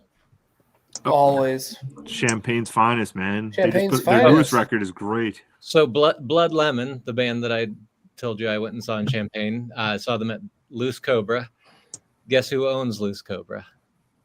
The guy's from what's Hum? the lead singer? The lead singer. Yes, he was. That's he was awesome. He was standing at the bar the whole time. I talked to him, and he seemed like Amazing. awesome. And let's dude. go full circle. You know who recorded with them is Gary Nass. Recorded with the lead singer of Hum. Really? Yeah. That's awesome. I did not know that, Luke. That's awesome. Yep. Road I trip. was joked around that my my brother-in-law, who was in Champaign at the time, I always thought, oh, they're best friends. I always told Marissa, I'm like, you hear that song? I'm like, your brother, best friends with that guy. She's like, what? I'm like, yeah, they're best friends. They're really good buddies. Well, her brother Jason, I'm sorry, went to college at the same time as those guys. All right. That's two Gary Nash stories in one night. I had to bring it full circle. Yeah. Jamal, you had a vinyl in your hand. Oh yeah. Yeah, I bought this. Was like one of my favorites that my mom had. It was Rose Royce in full bloom. And Gwen Dickey, the lead vocalist. She's probably one of my favorite female vocalists of all time. But you know, Wishing Upon a Star and Car Wash and Missing You. And I just thought that like that album, man, just sonically and then just like her vocals on top of it was just like something different. Like I haven't heard a vocalist like her since. So that's my album.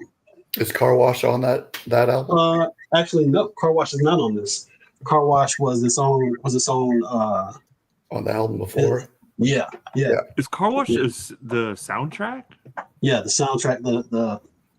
No, they did Car Wash, but it wasn't the sound. It wasn't on the soundtrack. Okay. Yeah. Awesome. Yeah.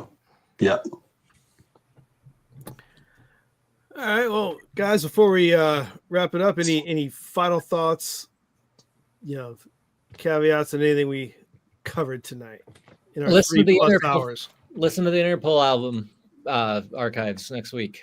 It is Turn on the bright lights. Yep. Check it out, people. Great Turn album. off the dark lights. Steve, tell everybody we'll be back in January. We're doing another live stream in January. Shut up. Nobody has anything going on in January. Get wheeling. What will we ever talk about? We've talked about everything tonight. Well, the rest of us not named Jamal or Al will look at the prompts in the email. Steve can send out some emails that nobody will read. There's more questions, and then we'll have more album archives albums to we'll see you in discuss. January. Say it. Just say I'll see you in January. AI will have taken over the music industry. AI is already recording our January episode as we speak. Yeah. Well, I will say my live stream and my long form podcast output is entirely dependent on not just one acting kid, but I have two now. Son and daughter are both doing movies and stage and commercials. Logistical nightmare, but it's wonderful to see them on screen. But everything goes to shit when they book something and we have to change up, and that's one of the reasons why we haven't been able to do this in a long time. YouTube has served me Reed's orange ad 3 times in the last few days. It's crazy. Halo oranges where he cuts the brake lines. There you go. It's picking up. So that was him. I saw that. Yep. Yeah, man, I didn't know he was in that. I said, that looks like I don't know, because all young kids, man, they look the same. What I'm trying to say. Yeah, next time you're watching YouTube, you'll probably get served a that was him. Wow. All right. What commercial is this? It's Halo Oranges where the dad walks out. He's like, "Sorry, son, I can't do something, blah, blah, blah." And the kid's like playing a video game. He goes, "And I'm sorry, I cut your brake lines." And he sets his brake lines on the coffee table. Holy crap, that was him. Oh, sorry, I ate the last Halo Orange. That's what it was. That's what the dad said. Yeah. So good couple of commercials he was in for that. But right now, for those that don't know out there in the interwebs, my son is playing Randy in A Christmas Story the musical out at the MGM Beau Rivage through the end of 2025. Get your tickets now. And I don't have a nice, cool ticker for that, but MGM in Biloxi, Mississippi. I'll be heading out there. It's going to be a great show. And my daughter's got a movie coming out, but I don't know what it's called. They keep changing the title. It's just starring Julia Roberts, Hugh Grant, and Glenn Powell, but the title's yet to be determined. It's a Lifetime movie, I'll tell you that. So. It's Christmas Life. So it's called Overworked Big City Girl Moves Back to the Country and falls in No, that's Hallmark. Hallmark. Oh, that's Hallmark. Oh, yeah, Lifetime is reunites with her high school boyfriend. My sister-in-law killed my husband, and she's out to get me, sort of thing. Oh, yeah, it's one of those. Yeah. And then she's one of the the children that are traumatized in it. Oh. Yeah. She's playing little girl next to corpse number 2. Yeah. We're very proud of her. No, I'm kidding. Sorry. If you want to see my daughter, you can watch episode 7 of season 3 of Reasonable Doubt. She was the girl on the playground while the other girl was doing a line of Fun Dip, snorting it. Oh, wait. Yeah. Wait, what? She was Say that again? Say what? Well, she was in the background while they were. All right. So for some context, it's a flashback. The show is called Reasonable Doubt, and the lady's like a lawyer, the main lady. It's a flashback to the 80s, and it's the main girl and 2 other girls on the playground, and my daughter plays one of the 2 other girls. And the main girl runs up to these other 2 girls and says, "Hey, let me see your makeup mirror." And then she goes to my daughter, "Let me see your library card." And the girl takes her like flip compact, the mirror, and she takes the Fun Dip and she pours it into lines, takes the library card, cuts it into lines, and then she takes like the high C straw and she goes down to snort it. And then the mom steps in. She's like, "What the fuck are you doing?"